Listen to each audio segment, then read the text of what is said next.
All right. Good evening, everybody. We're going to call this meeting to order at 6:05 p.m. Thank you. And it looks like we'll start off with our Pledge of Allegiance.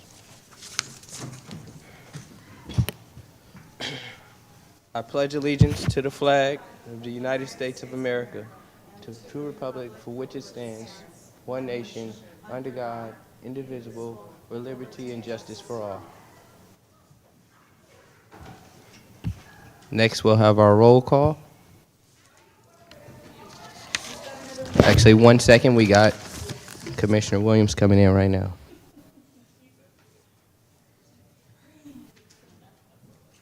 You're all right. You're all right.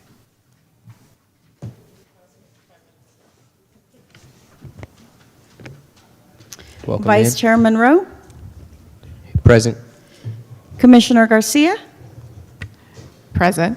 Commissioner Harrell, absent, Commissioner Gonzalez, Present.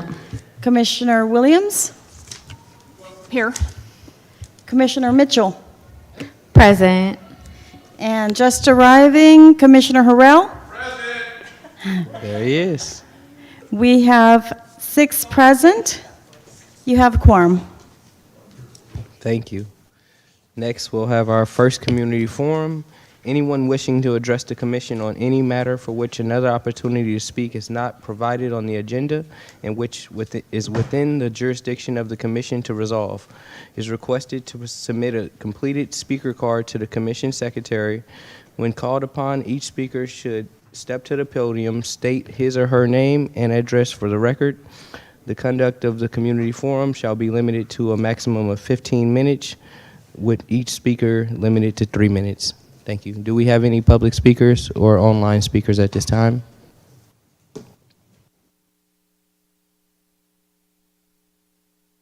Thank you, Vice Chair. Currently do not have any members of the public signed up for this item at this time. However, I did start a 2-minute timer, which is reflected on the top left corner of your screen. At the conclusion of that timer, if anyone signs up, I'll be sure to let you know. Thank you so much. Next, we'll move to number 5, and that's approval of the agenda of today, February 11, 2026. If everybody can just go ahead and take a glance at that agenda, make sure we're all in order. And do we need a roll call or anything? Just a motion.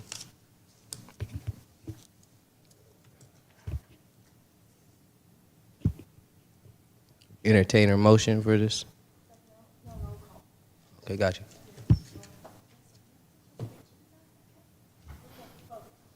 Oh, got you. Let's get a motion when we're ready. It's a long one.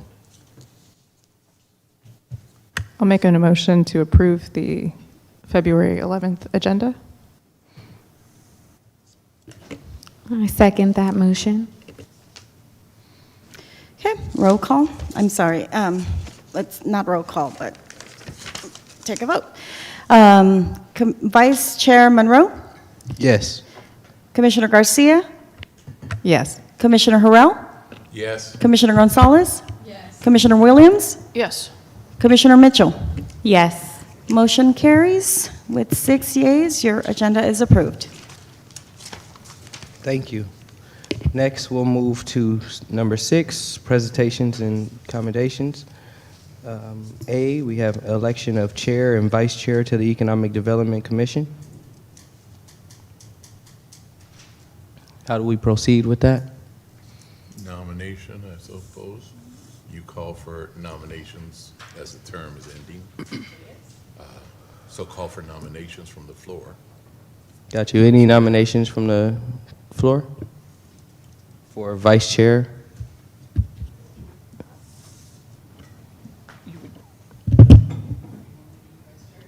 We'll do both at the same So we time. have a vacancy for the chair, so we must fill the vacancy. Okay. And once that is filled, for example, if Vice Chair Monroe were to move to chair, then we would have a second vacancy. So that's why we're doing it in that order. Thank you. I'd like to entertain any motions or nominations for Chair of the Economic Development Commission? Mr. Chair, clarification? Is it all right if I ask? Yes, Chair. Your term of office, or your term of serving ends at what time? June 2026. Okay. And the question then would be, this election right now would be for a 4-month period effectively. So the question that I would have is, do you plan to reapply for the position? Or for, as a member of the commission? Right now, that's not something I'm willing to discuss in public, but I got a lot of stuff going on, personal stuff going on, so I'll refrain from answering that right now if I can.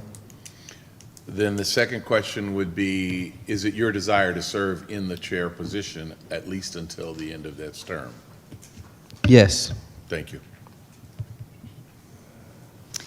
And through the vice chair, the roster that I have has Commissioner, former Chair Lufus serving through June 30th, 2027. But once she resigns, we have an open position as of the date of her resignation, correct? Well, we're confusing two different things. Yeah. The appointment to the commission, which is what Yvette just read, that's her commission seat, not her chair seat. So her commission seat is up, well, it doesn't matter because it's vacant. It's the same. She resigned, it's vacant, Right. doesn't matter. But that was the date, did you say July 27? June 30th. June 30, 27, sorry. And then Commissioner Monroe stated, or Vice Chair Monroe stated that his seat is up. June 26. Be the same. June of 2026. Okay, June of 2026. So if Vice Chair Monroe is to be, were elected chair, he would serve until that time because that's the rest of Chair Lufus's term as chair, former Chair Lufus's term as chair. And it also coincides with his term on the board itself, which was what you previously established. Being chair versus vice chair doesn't change your term. The term is the term is the term. The term of appointment to the board. So if a chair or vice chair is doing that thing and then their term ends, or does their chairship end before their commissioner chair term ends? Or? Yes, so Yearly. in this instance, yes. And the chair and vice chair rotates on an annual basis, and your terms are longer Got than it. that, but yeah. So every year, a new You vote. you elect a new Okay. chair and vice chair, yeah. Thank you. Potentially, you can choose the same people, obviously, but yes. Commissioner Garcia? No problem. Do we have any nominations for chair?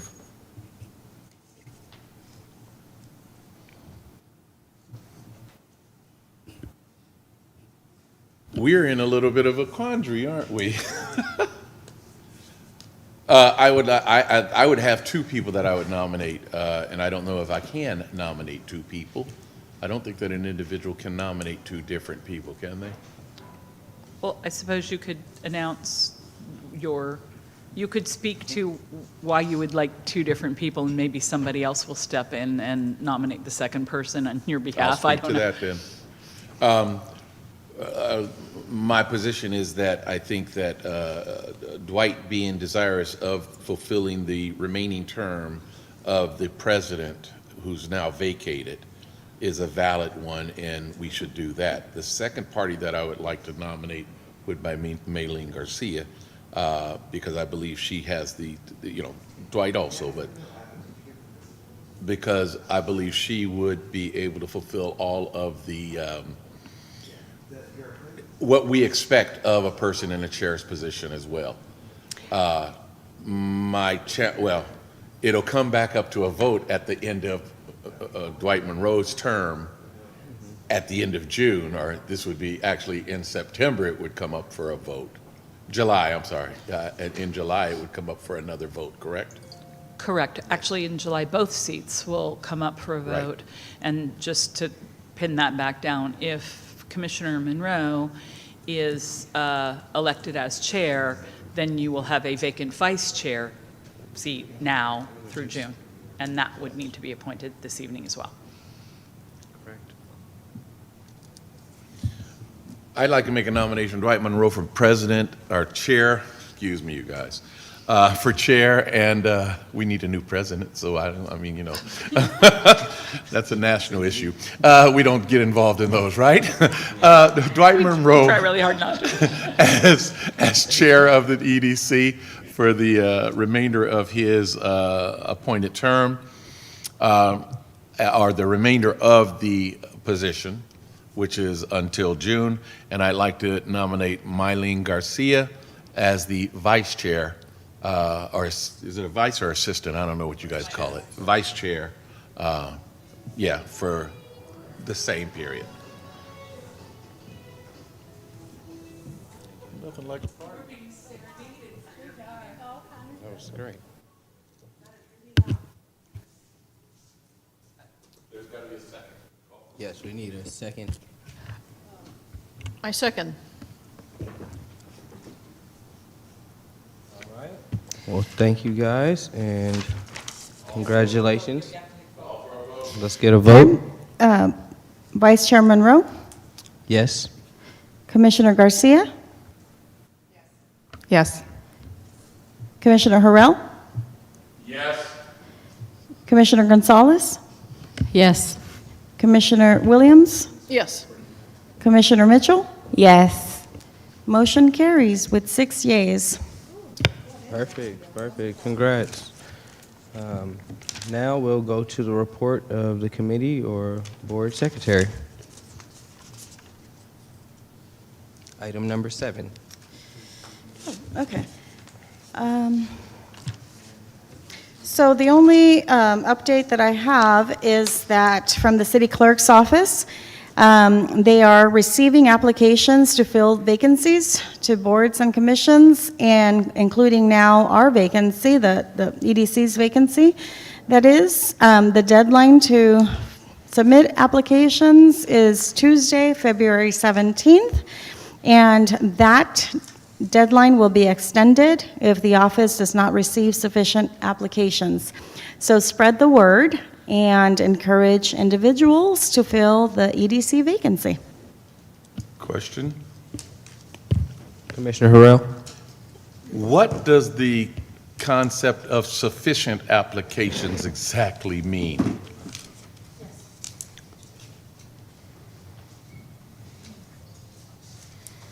I'm It's sorry, a are vague you and asking- ambiguous term. Are you asking if there's like a minimum number Yes. to constitute sufficient?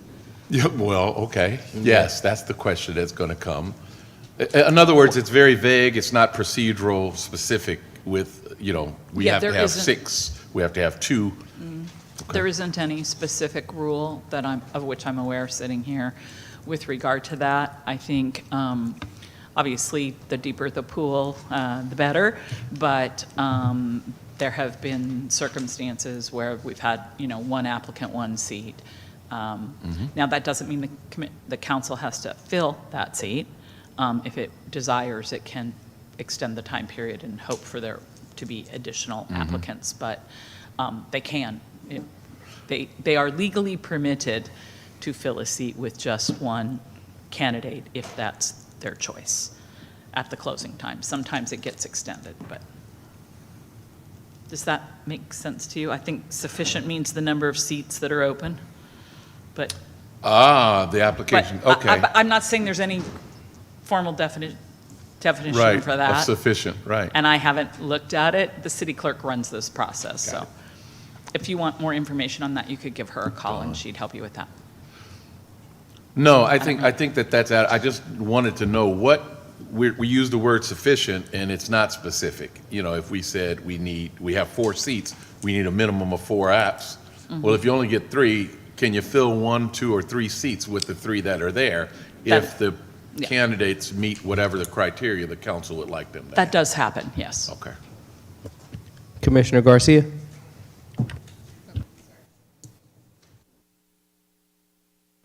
No problem. Okay, so looks like we're moving on to the, oh, what you got? Yeah, I just wanted to take this opportunity to publicly thank former chair of the commission, Chair Lufus. I worked with her since 2021 on this commission. It's been a pleasure working with her. She was instrumental in a lot of projects. Back in 2021, 22, she was working diligently and doing small business highlights. And since then, she has been instrumental in gathering data for the commission and for the projects, including, if you recall, the indicators, the indicator flyer that we update on the website. She's also established really strong partnerships in the community that have been essential to carrying out some of our work. Also, she played a key role in the development of Vallejo Main Street and in the development of the EDC 2025 plan. A lot of behind-the-scenes work. She's been diligent, dependable, and really enjoyed working with her, so I just wanted to publicly thank her for her work and her dedication to the commission. She will be missed. Yes, I have to say she really will. It was great serving along her since 2022. Honestly, you know, Chair Lufus was outstanding person to just be able to work with when it came to different boards and commissions, and even kind of working in subcommittees as well, just kind of keeping us in line and just really making sure the work is really being done. You know, I understand it's difficult to, you know, work with the city on different matters, and it was a lot been accomplished in the last years. I was thinking about it myself, of even our meeting frequency, you know, along with Commissioner Harrell and now Councilmember Matias. That was quite a trio that, you know, the EDC was blessed to have, because all three of them was able to work so cohesively and get a lot of work done. So just shout out to former Chair Lufus. We definitely will appreciate you, and congratulations on your husband winning Best Automotive or Best Brake Service for the Best of Solano. Definitely noticed that and appreciate the hard work that you guys are doing. So it's just a blessing to see somebody in the community really putting in that work and actually, you know, giving their time back to the city as well, because I know it's difficult. Okay, so now we'll move to the action calendar, item number 8. And the commission will have a discussion and action to complete questionnaire regarding August 2025 Boards, Commissions, and Committees Assessment Report prepared by MRG LLC.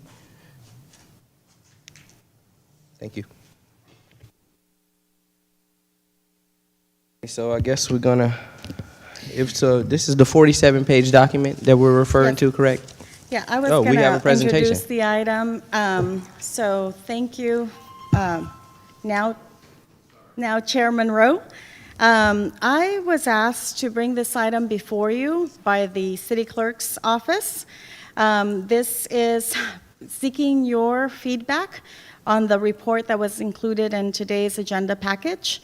So this is what I've been asked to read. The city contracted with Municipal Resource Group, MRG, to perform a review of city boards, commissions, and committees, make suggestions as to best practices, and review boards, commissions, and committees for potential consolidation.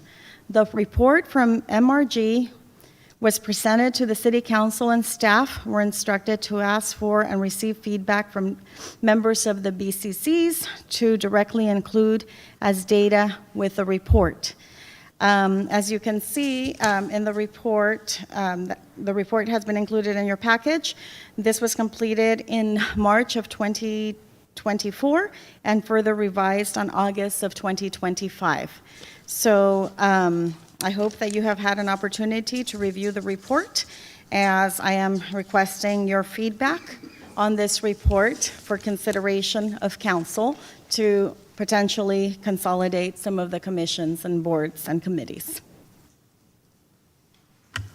Yes, thank you. I was able to kind of glance it over a couple days ago. It was kind of difficult to read online, but I'm glad I have it here in paper now. And pretty much my takeaway on it is giving like a thorough review of the significance of each and every board, and kind of just highlighting a lot of the different boards, and kind of, like you said, figuring out how we can consolidate some of this, see if there's some overlapping boards, and just essentially make the government a little bit more effective. So I'm all for it. I'll definitely fill out the questionnaire. And should we fill out this questionnaire now? So Or specifically, I would like your response to the questionnaire that was also included in your packet. As the staff report indicated, my job is to take notes and provide the notes to city manager's office and the city clerk's office based on your feedback. So the first question, do you believe that you have the necessary training and tools to help you be effective in your role? If we can entertain that question. And what, if anything, could make you more effective? Commissioner Garcia? Yeah, Secretary, just asking for clarification. Are you looking for each of us to answer the question? Yes, so a discussion, Okay. and if you can give me some responses to these specific questions, we can go in order. And Just a point of clarification. Yvette, when you spoke to Dawn, did she say that the request was for the commission as a whole to give an answer, not individuals? It's not, did you discuss that with her? they asked me to open up the item for discussion, listen to the comments, to the feedback, take notes, and collectively provide the notes, consolidate the feedback and the input, and then provide notes to Jason. Yeah, I can ask her that question. I don't, at the top, it says name of the board, commission, or committee, but then in the instructions, it says feedback from members. So I'm I not think- sure which they're really asking for. You could probably do Yeah, both. I don't think it matters. I interpret it to be, open the question, have a discussion, take notes, and then consolidate or take those notes and coalesce them into a single statement that would be on our secretary's desk. She would be the one to consolidate it. That's what I see it as. Just That's how I recommending. see it. I will do my best to, to consolidate and ensure that your feedback is included. So you have to drive the So bus do on you the believe- question. I'll start that conversation in with question number one. I'll just give my take on it, and then we'll go with Vice Chair Garcia after that, I guess. So do you believe you have the necessary training and tools to help you be effective in your role? I think that question, respectfully, no. But I think this is a commission that's moving forward of trying to change that narrative in the city of Vallejo, because we have actually completed getting a budget and actually accomplished at least one member going to training and attempting to, bring back some insight in different trainings and things like that. However, I believe if the city was to provide some sort of mandatory training, maybe it's an hour, it could be a webinar, a little training class that we just take as a requirement to become a commissioner of the city of Vallejo. Something like that could possibly help us. Just things like that, and I'll move on to Vice Chair Garcia. I think so. I think I wanted to make a sort of general overarching comment. I think in order for me to answer the first question adequately, I think we would all need to be really clear on sort of the function, operations, and process of each of the boards and commissions, which candidly and with all due respect, I don't know that we even have that clarity at all times within each of the commissions, because there are not processes to deliver recommendations to council on a regular basis. So for me, it's more than training and tools. I think it is the premise of the function and the processes that support that function. Commissioner Harrell? The question is specific, do you believe, that would be an individual perspective, in your role, do you have the adequate necessary training and tools for you to be effective in your role? So it's relative to this commission as a body. Do you believe that you have the tools to be effective in the position? That's the reading that I have of it. It's not about the other commissions. There is a question about other commissions here, which I hope everybody says yes to. But I'm not gonna tell you what my position is. Who's next? Commissioner Williams. I thought as a relatively new commissioner, I thought the ethics training was really good, even though I groaned when I saw that I had to do it. And the procedures and stuff like that. And I think, and I know the ED strategy or plan is relatively new.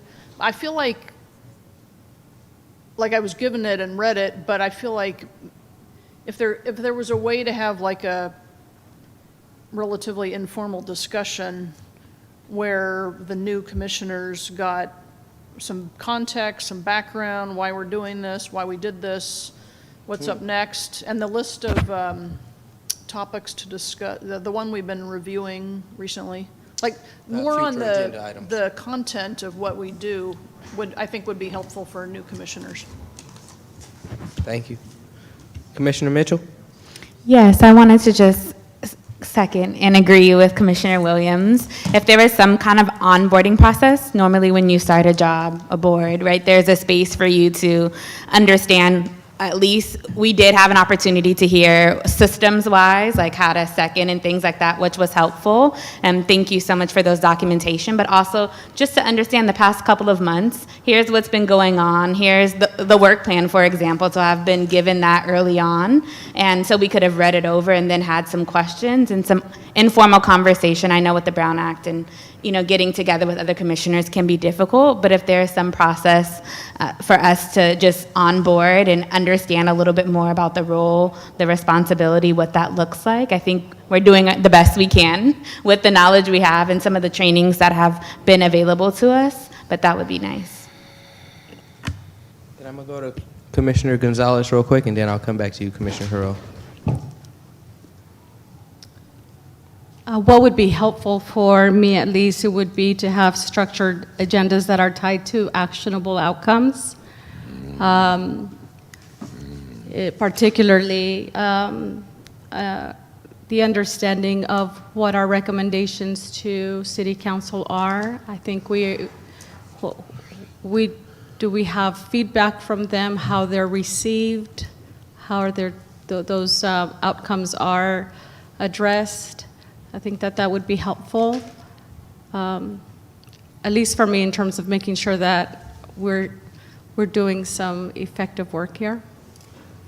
I would also say access to data and metrics as it pertains to economic development. I believe it was a couple of meetings ago where we had requested that, and from my, if memory doesn't fail, I think we had a little bit of a discussion about how that may have been asking too much from the city, and I feel like that some of these metrics and data and reports are necessary for us to really understand what the role of the commission is. So I would say access to that information. And I will echo what everyone is saying. I would say regular training on city priorities and what the Economic Development Commission goals are and how those align with each other. So that's my take. Thank you. Commissioner Hurrell? One of the challenges that I have had, and it may be something unique to me, but that is the inability, because there's this grand fear, grand concern about discussions taking place between multiple commission members outside of this body or outside of a public forum.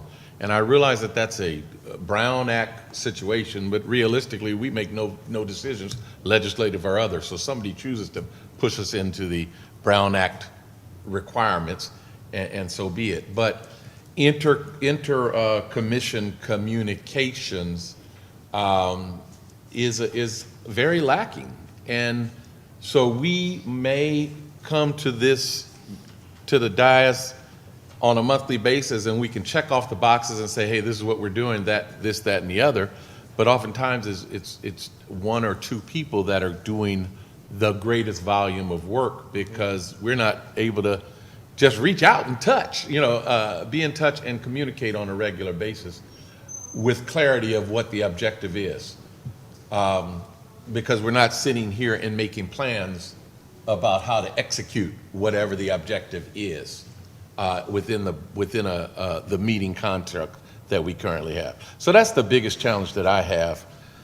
It's not an issue of the training and tools. It's just what would make us more effective, and that would be the ability to communicate more freely about whatever the matters are with our fellow commissioners, so that we can be far more effective than we are already.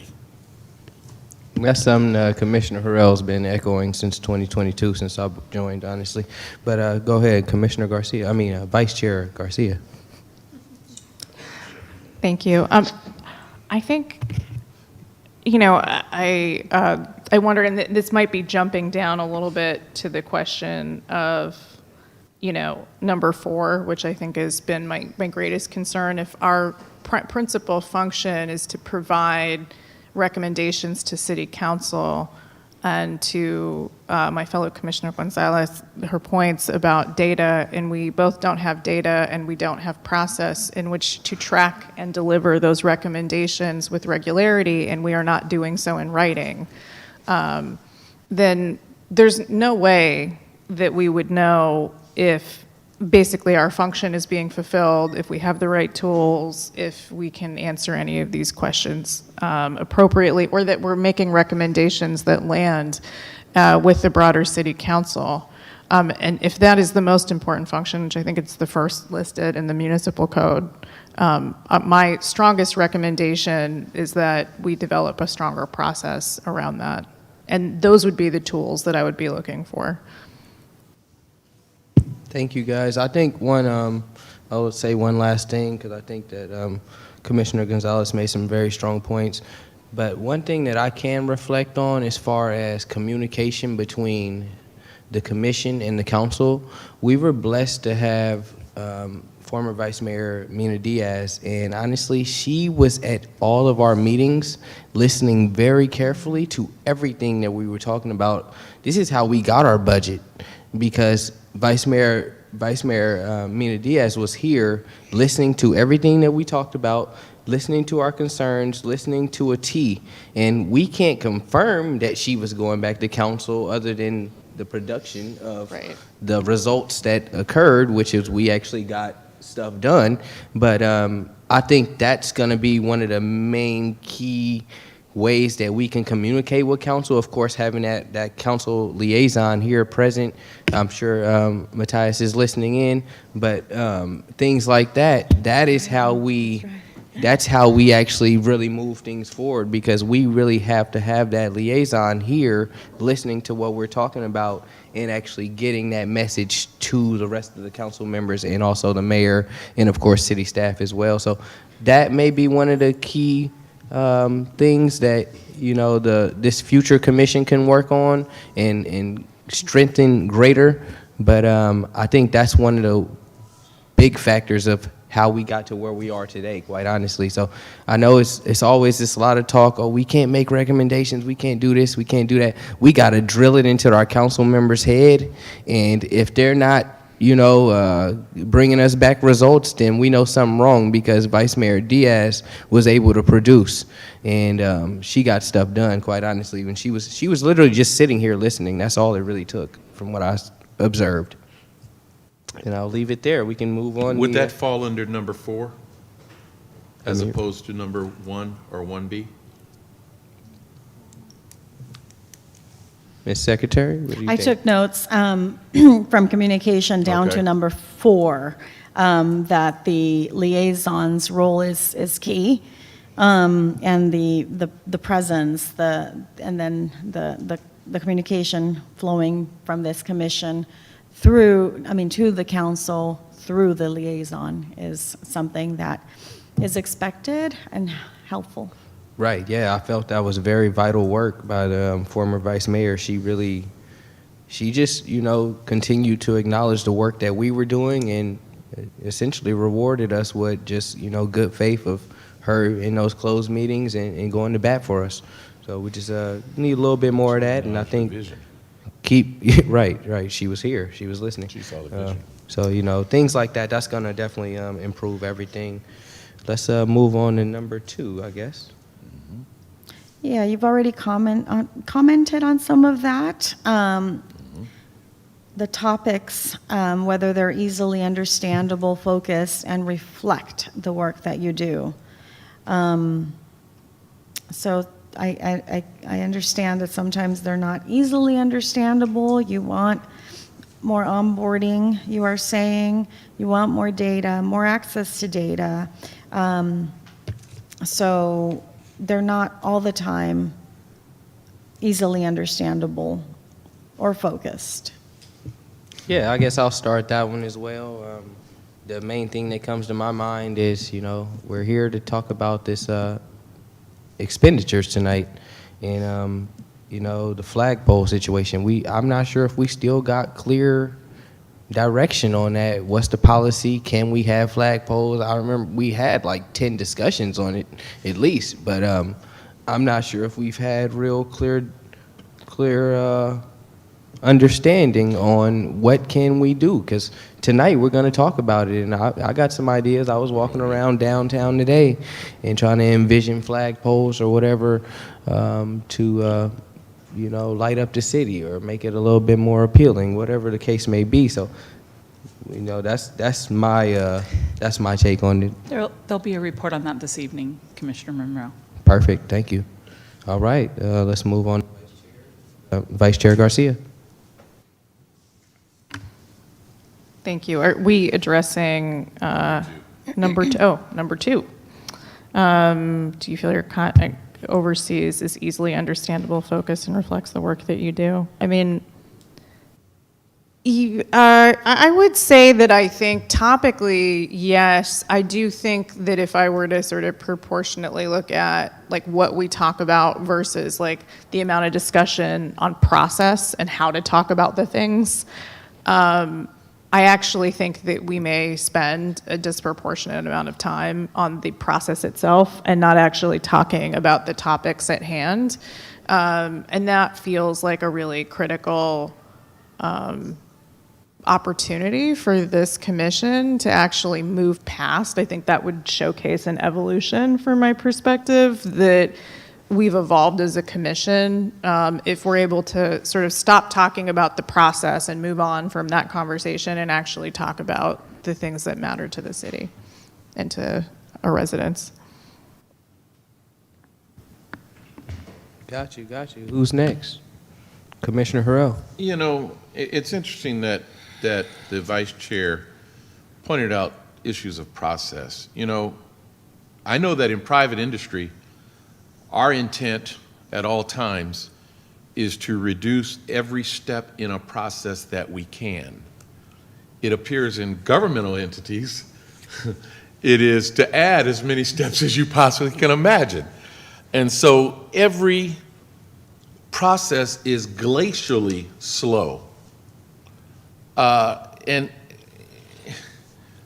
without very specific metrics on and expectations for deliverable timelines, there never is a deliverable timeline. There's never a deadline. And that creates, it creates consternation for me, certainly, but it creates a challenge for, I would think, any commission. If there's an objective that has been identified, there has to be a date where you expect the deliverable to happen. I'll give an example that it's kind of confusing, confounding to me. It's this particular assessment report was revised as of August 25th by the MRG company of last year. We're 6 months later, and now we're visiting this document. receiving it a few days before the meeting.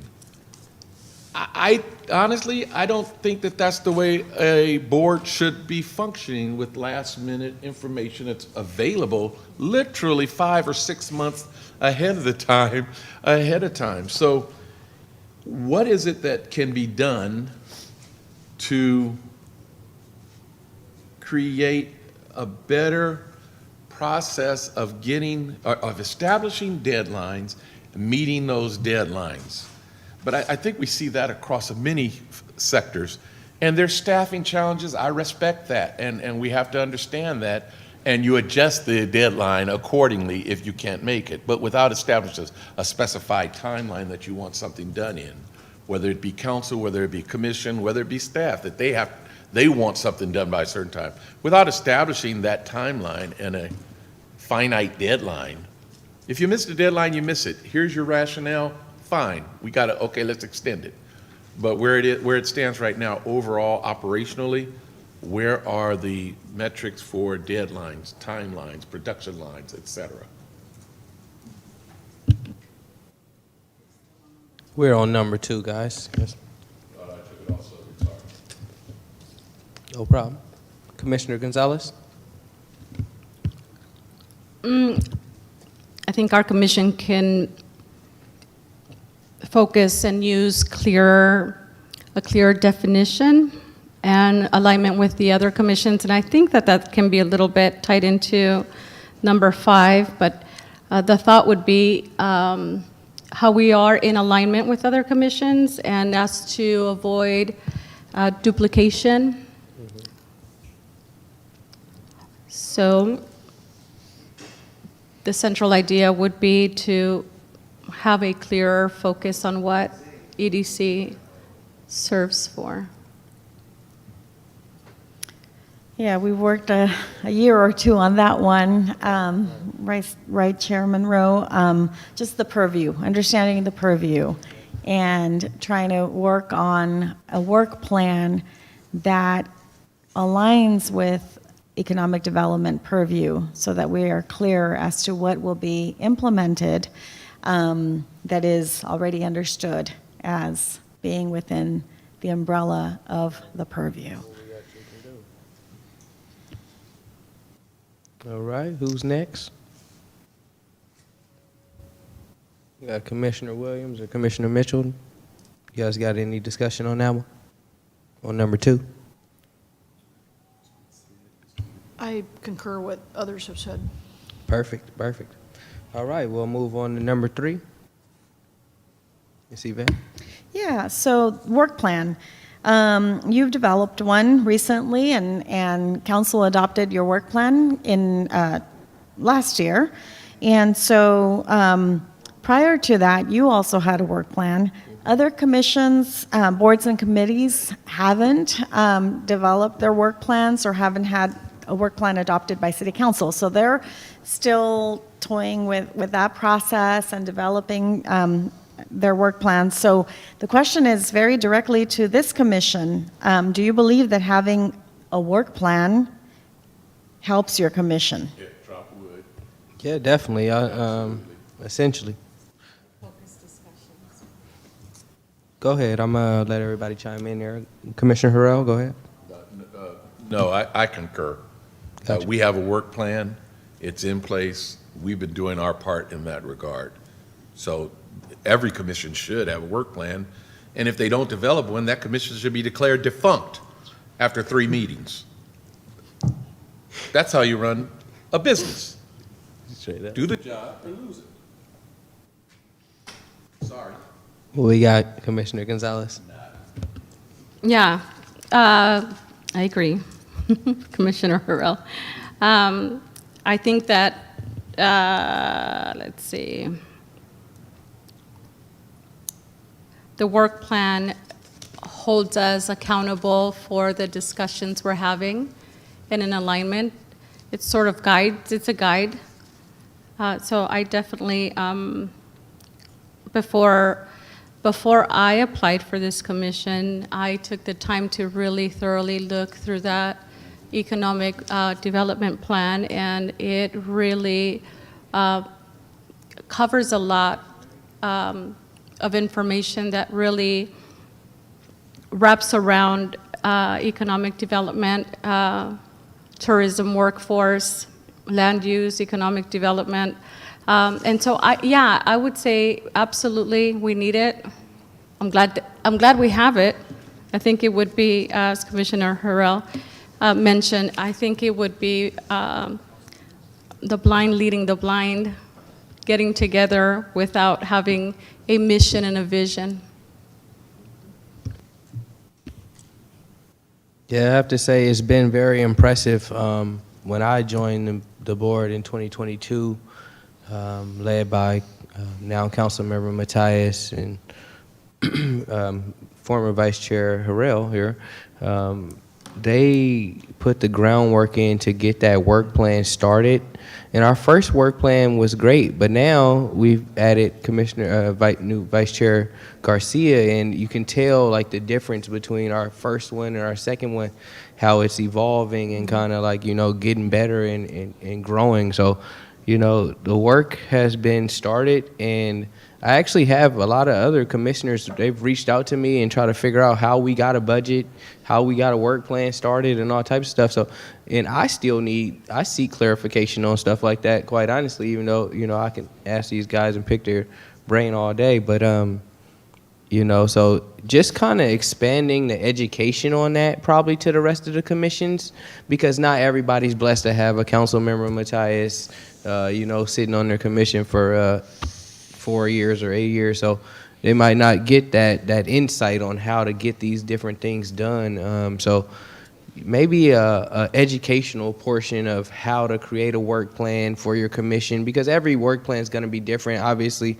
we're specified to think about, the economic development, things like that. But I was also sitting back reflecting on how does our work plan correlate with the downtown specific plan and things like that as well. So I think that maybe that's kind of how we can more generalize, what these work plans look like by actually looking at the specific plans and looking at different things like that to kind of really stay on track with the city, so we can stop the discussion of we not on the same page, we all got the same book, let's read it together and all that good stuff. So, that's probably my take on it. But I think the work plan has been a great thing for us, and it's been a great piece of evolution for us.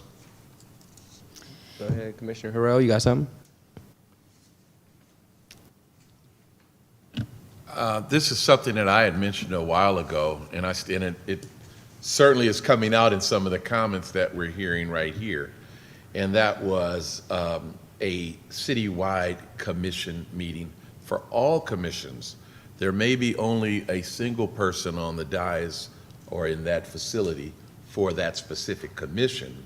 However, discussion needs to take place between all of the commissions about a unified and common goal. Right now, from what I see, although the purview of each commission is outlined, there is no specific goal except let's make Vallejo better. And so it's very broad and non-specific. And how, in candor, I feel sorry for staff because they jump all over the place. Right. They have to jump all over the place, accommodate all the different personalities, all the different that are constituted for commissions. And we don't have a unified, singular, this is the objective. The mission. We want this to happen in 6 months. In 1 year, we want this. And how can the commissions coalesce their knowledge, their connections, their contacts to say, this is where we're driving. We need to make it happen in 6 months or in 1 year.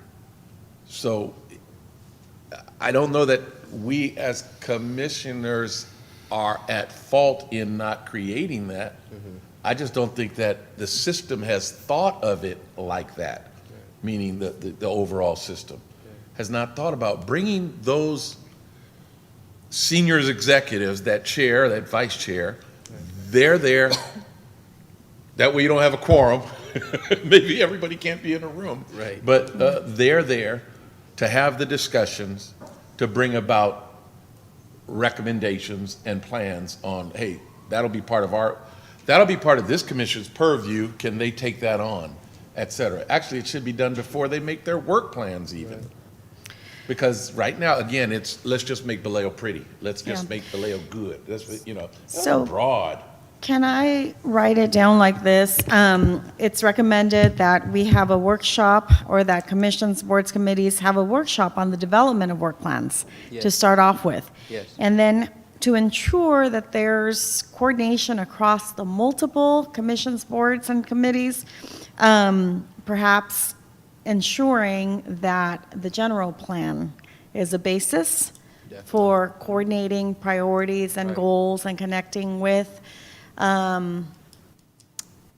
council members and department heads organize an annual meeting to set goals and priorities for the year. So I think getting that piece of information as well would be helpful as commissions and boards are developing their work plans. Yeah, that would be great. It's just like, and I'm not sure if it can happen, but I think a meeting amongst the chairs and the vice chairs of all the different commissions should happen. And maybe it is the way to open up the door of teaching people how to, successfully have a work plan and, successfully ask for a budget and different things like that.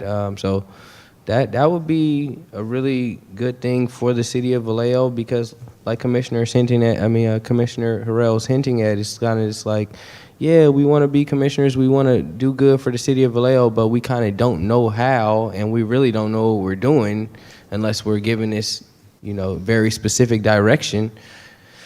And then some things like this happen where, we've had this information for 6+ months, but we're getting it and it's 47 pages and we're somehow supposed to read it all in 3 days. What I'll say about that is that Right. this was presented to the council.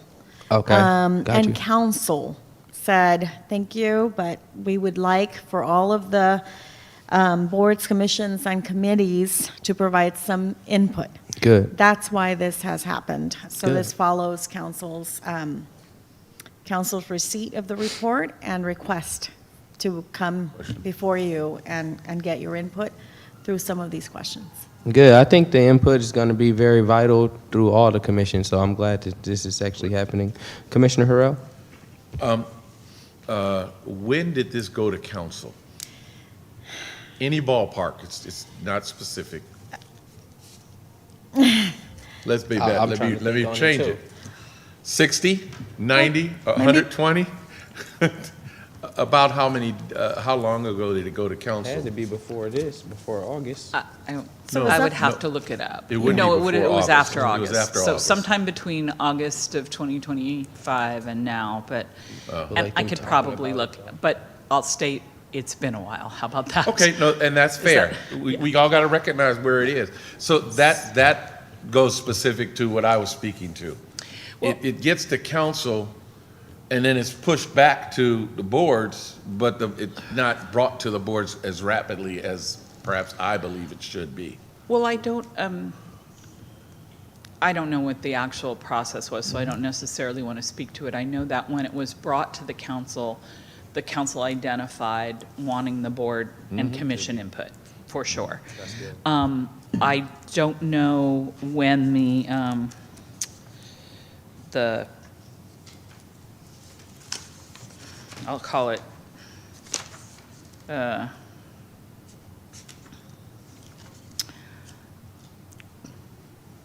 questionnaire. I could not think of that word for some goofy reason. When the questionnaire was developed to sort of formulate that input around the same input from each board and commission. So that may have been part of the time in between was what questions do we really want to ask them? What kind of Okay. input are we looking for? Okay. So I did not participate in that, so I don't know that to be a fact. But perhaps during liaison comments, Councilmember Matias can speak to that. If it's really important to you to know what the date is, I can start looking it up, but I don't know off the top of my head. Okay, thank you. And then city clerks and city managers office came together and called for a meeting in January, so about 2 weeks ago, asking for this. So this was the next agenda that I could put it into. And they wanted all boards and commissions and committees to try to put it into their next agenda. When staff brings you an item, we don't have to go through the two-step process that you have to go through when it's coming from staff. So I can add an item to the agenda, as I did, so that we could do it as requested, which is during your next meeting. See, that's another topic. Fabulous information. That's really good information. It's very helpful to understand the process. So if staff brings forth a proposal, and then the commission makes a recommendation based on that proposal, we don't have to go through a two-step process or rereading, et cetera, et cetera. Well, We can simply, The two-step process is to add an item to the agenda. Yeah, So okay. if it's like the item that City Attorney Neb is going to present to you, that didn't have to go through a two-step process, even though it's an action item. It's staff bringing an item before the commission or council. okay. We don't go through a Thank you. two-step process when we add items on the council agenda. Well, Good, that's just good to know. speaking, I'm not going to argue with what she just said, but speaking specifically to that item, as you're aware, this commission had actually requested that item quite some time ago. We'd had a multitude of discussion about it. It ended up on a council list. We'll speak about it a little more when we come to that agenda item and understand how it came back to you and what happened in the interim. Got you. Commissioner Garcia? Yeah, I just wanted to ask, I just wanted to validate what I think my comprehension or understanding of the conversation that we just had. So if something appears on our agenda vis-a-vis the council or city staff, we do not have to go through a two-step process. That's my understanding. Okay. But if we as commissioners decide to propose something, then there is a two-step process that is required, of which we voice whatever it is that we want on the agenda, and then we approve it for a future agenda. Is that correct? That's correct. Okay. That's my understanding. Thank you. And it mimics the way that the council agendas are created. Council members go through a two-step process, whereas staff, you have items. We bring them before council as a one-step. I have another, thank you. Yeah, I had a follow-up kind of wacky question. So when we, like I did at the beginning of this meeting, initiate a motion to approve the agenda, if I said, I look at this agenda and I'm like, I don't know, I don't like anything on this agenda, right? And we don't recognize anything on this agenda. Like, what happens in that moment? Like, what are the options at that moment if we're kind of like, we don't want to talk about these things? Or we want to talk about different things, or we want to revert back to the, like, what's sort of the range of options, I think, at the varying points? And sorry, I'm being hyperbolic here a little bit, but to illustrate the example of, you know. Are you looking for an answer to that question? 'Cause Yeah, I'd love an answer. So approval of the agenda can include removing any item you wish to remove and not talk about it. It cannot include adding an item.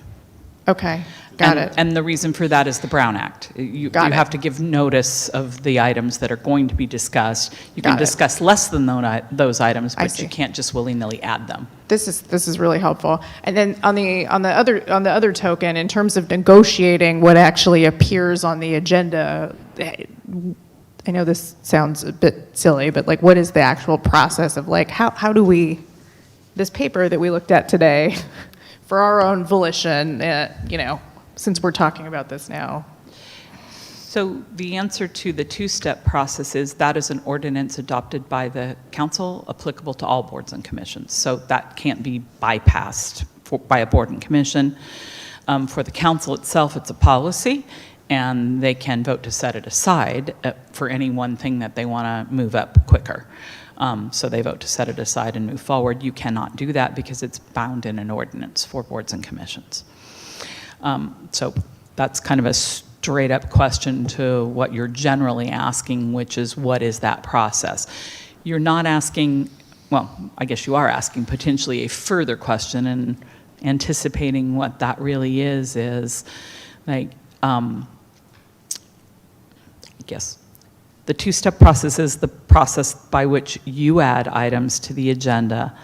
The question about what agenda do they go on, when does that happen, et cetera, that's really historically been a discussion between the secretary, the chair, and the vice chair to say, hey, we have all of these items that are, we'll call them pending, but not enough time on any one agenda to do 15 items on one agenda as an example, unless y'all wanted to sit here really late. So that sort of agenda setting process, the prioritizing of items that are in the hopper, so to speak, is usually a discussion, not necessarily by code, but it's usually a discussion between the chair, the vice chair, and your secretary of items you hope to bring up.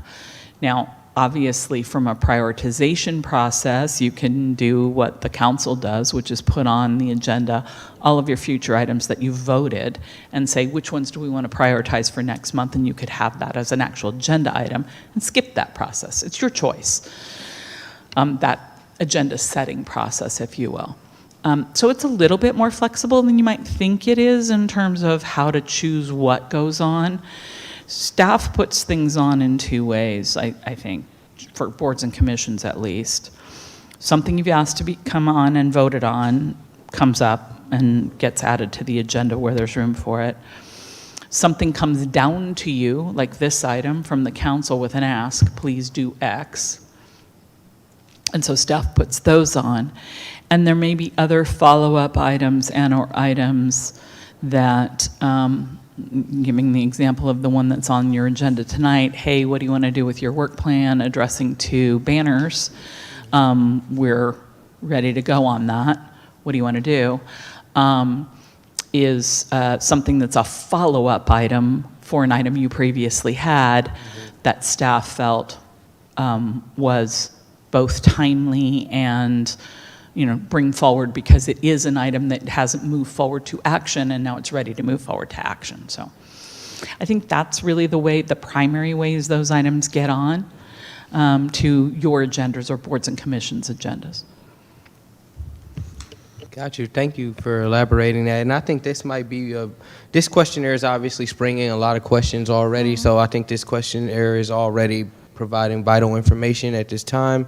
So honestly, I think you guys are on the right paths with this. Just you're probably going to get a lot more feedback from other commissions as well. I can imagine. Hopefully, Miss Yvette ain't got to do every single one of these. I'm sitting here thinking about that. We're on number 4. Yeah, no, I'm saying every single commission.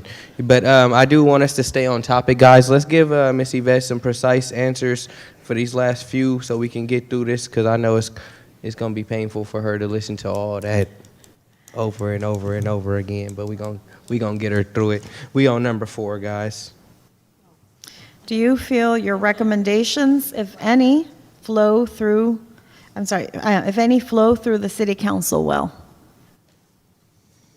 Yeah, I spoke on that earlier. I think we all touched on this one a little bit earlier. I think that council liaison position is just extremely vital. That's one way that I personally observed a lot of work being done is through former Vice Mayor Mina Diaz just being here present and just listening and obviously getting that information back to the former mayor and everybody else that needed to hear the information for us to get things executed.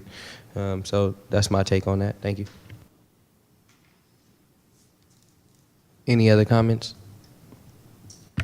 I would just re-echo, I think, my earlier comment about establishing a process, a documented process, I think is an important one.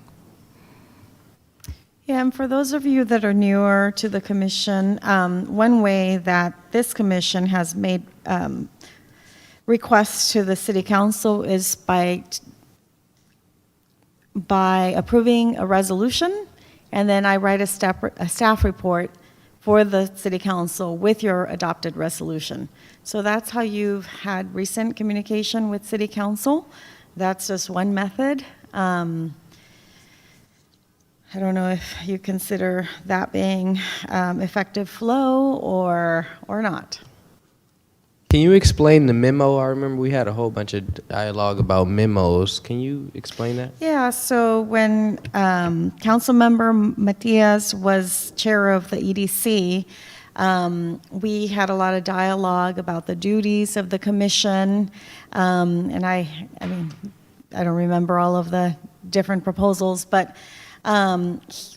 we had discussion on those subjects, 2-3 meetings per item. And at the end, we drafted a memo. And then from that memo came 3 or 2 separate resolutions that the EDC adopted. After the EDC adopted the resolutions, we took that to the City Council for consideration of adoption. And that happened, that process. They did approve your requests, your various requests. So that's one way of asking X, Y, and Z to the City Council to approve a budget, to approve your work plan, to approve, to reconsider an ordinance, all of that. Just my quick understanding, one way was effective was a resolution, and another effective way was drafting the memos as well. Is there any other effective ways that you might have for us? Not to cheat, but just give us a pointer. Well, you don't need a resolution for everything. No, I'm just talking about as far as communication with the council to help things flow. Are there any other ways that we could be more effective? Yeah, so you mentioned the liaison, and we've mentioned through staff reports to the City Council. I can't think of any other right now. Attorney Nab?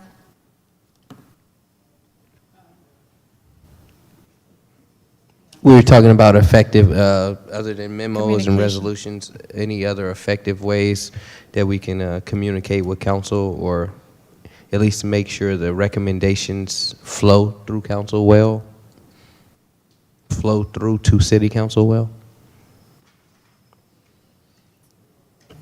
Well, I think one other way that you can accomplish that, and there may be some others that your liaison wants to speak to at his presentation time, but one other way is if you have something very specific that you want to either carry forward or give input to, you can request, and I think this was something that the chair was alluding to earlier, your liaison to get something on the agenda. Like you want to be on the council's agenda to speak before the council about something specific.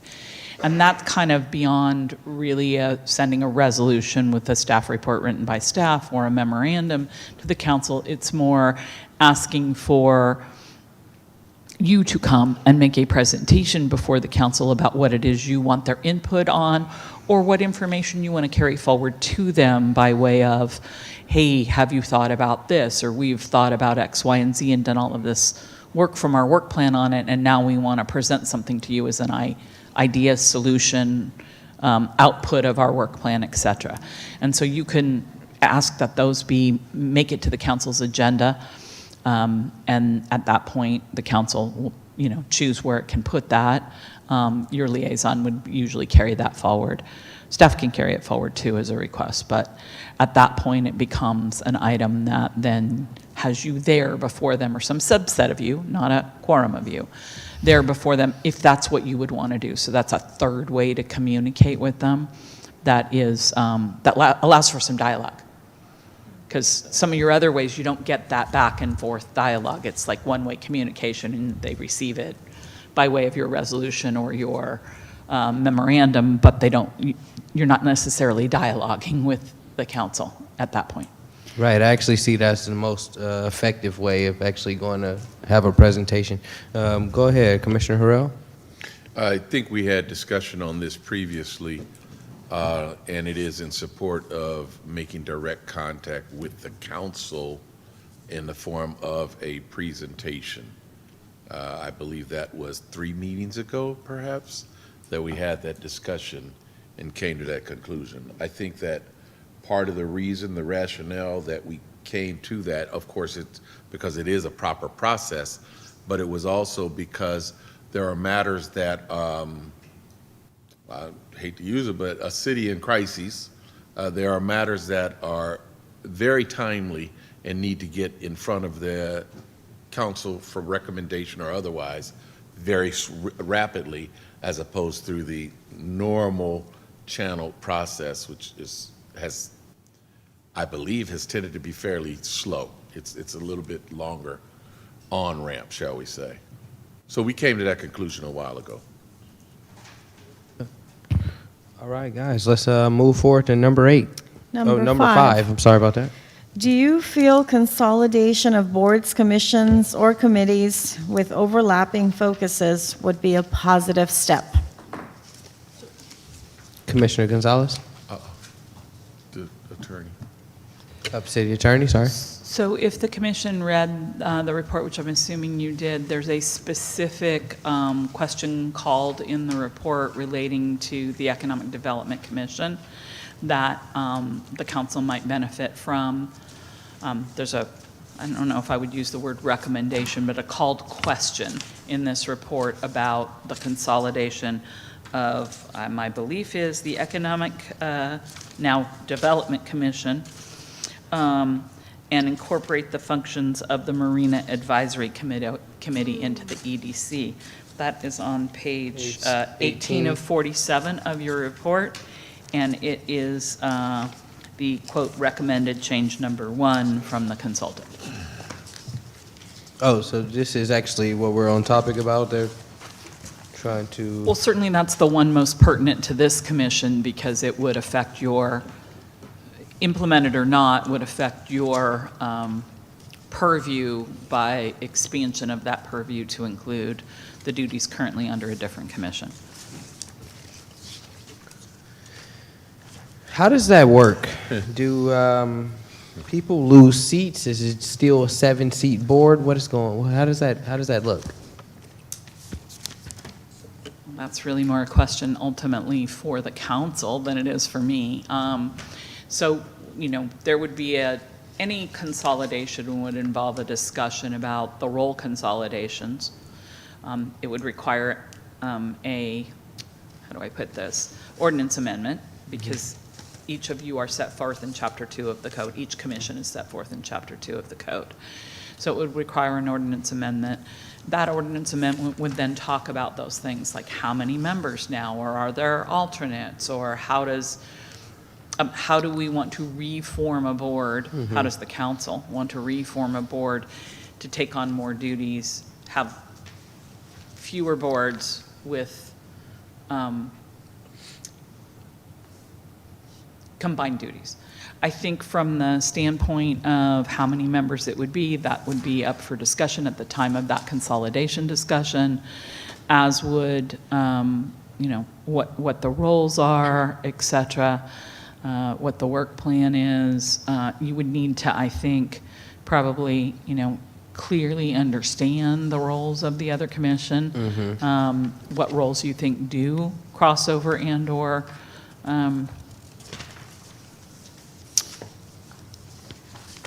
are symbiotic. I guess that's the word I'm looking for. And maybe some that you look at and say, oh, well, that kind of not really. But that's the question, that relative to this commission, that's the question that's being asked from the consultant in the report, certainly. Thank you. Thank you. Commissioner Gonzalez? Do we have any measured data of the effectiveness of all these 19 commissions? I'm curious. A lot of what I was going to ask you guys already covered, actually.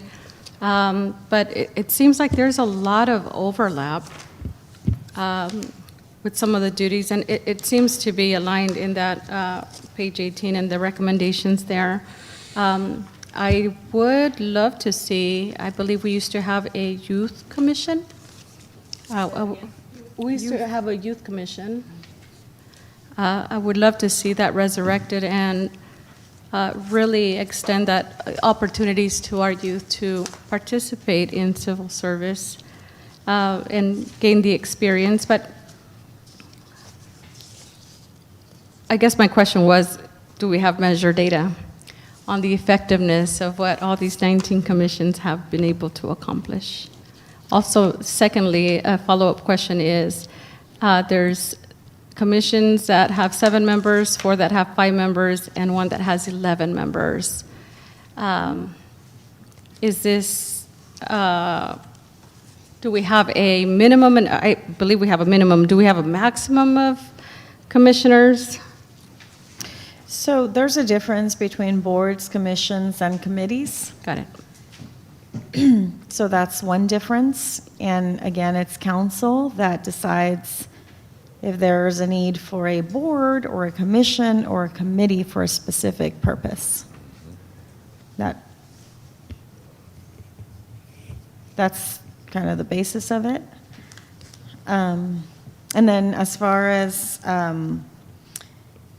is there an evaluation? That's case by case and through the years. In the 4 years that I've been with the city and working with this commission, I would say that I haven't heard of a methodology to evaluate the work of the boards and the commissions and the committees.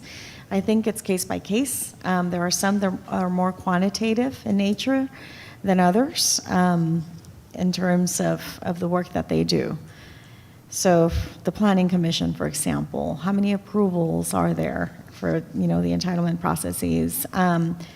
But I don't think that there's a comprehensive, like a report that is done on any specific year to thoroughly evaluate the work of this is one step in evaluating whether or not there's a need and the functions and trying to make them more efficient. So work in progress, I don't have the best answer probably as someone that's been here a lot longer to answer you that question. Thank you. So the question is if we feel consolidation of boards, commissions and committees with overlapping focuses would be a positive step. I would say yes in all cap words. Oh, Letters, rather. till he calls on me. Commissioner Harrell. Yes, yes, yes. Removing layers streamlines processes in businesses, in our homes, in our governance, et cetera, et cetera. You might have to put up some protection, shall we say. It might have to be vetted, but if it's coming from fewer commissions or boards, it's going to be a lot easier on the limited staff time and resources that we have.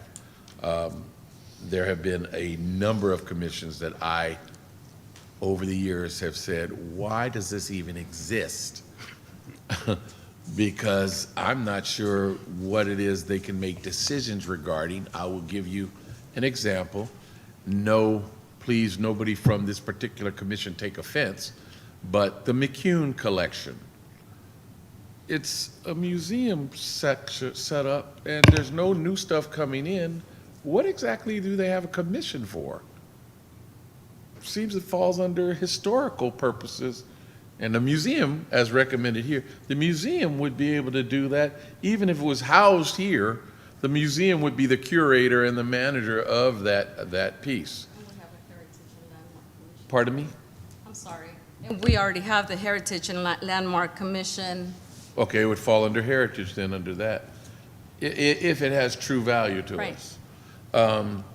So in analysis, absolutely, we need to reduce the commissions. I think would be in our best interest as a city. Thank Commissioner- you. Vice Chair Garcia. Thank you. One thing I just wanted to surface, I would agree with the sentiment that I think a commission reduction, particularly if commissions are inactive, if we measure them to be ineffective, et cetera, would make a lot of sense. I think it would be a better use of staff time, et cetera, to put our investment in the most effective commissions. One thing that I think that I would like to highlight for our consideration, and I think the chair surfaced this earlier in the conversation, is like, what are the consequences to the existing commissions? And I will just say that I really believe that this commission is in a moment where we have really strong alignment and really, really great people on this team that care about the city. And I think that we're getting our stride as a working group. And one of the proposals in the report is really about the marina commission and adding the requirement to this team that one or two of those seats would actually be occupied by berthers or operators, of which I don't have anything necessarily against berthers or operators. But if we think about the expanse of our work plan and the fact that we already have, 10, 12 different neighborhoods of focus, it would seem to me that that would be disproportionately represented on this commission if we opted to do that, and that would be in direct conflict with what we're actually seeking to accomplish. So I don't know what the sort of like best resolve or path forward would be, but that to me actually doesn't seem productive or even aligned with the kind of work that this commission does. Yeah, it's kind of the same thought process I was just having as I was reading that section with us combining with the Marina Advisory Committee. My thing is, and I don't want to, sound dumb or anything like that, but I don't have too much expertise on marina, and I wouldn't even want to put myself in a situation like that where, I think that should be something for interested members of that group of people. Those folks are obviously interested in being on the marina board. They want to make change. You got 2 board positions of people who actually live on the marina, in the marina. So it seems like a different scope of work, in my opinion, but I definitely understand how you're trying to put it under one umbrella. But I'm not sure if it's something like what Vice Chair is talking about, if it really aligns with what we're doing as the Economic Development Commission. I think that might be something that may be deserving of kind of sitting on its own, just to respect of the issues, first off, we have with the marina. They need to be hearing more input from the Marina Advisory Committee if we're really talking about it, because, that's always one of the biggest gripes. So I don't know if, just kind of disbanding that one is really the best idea.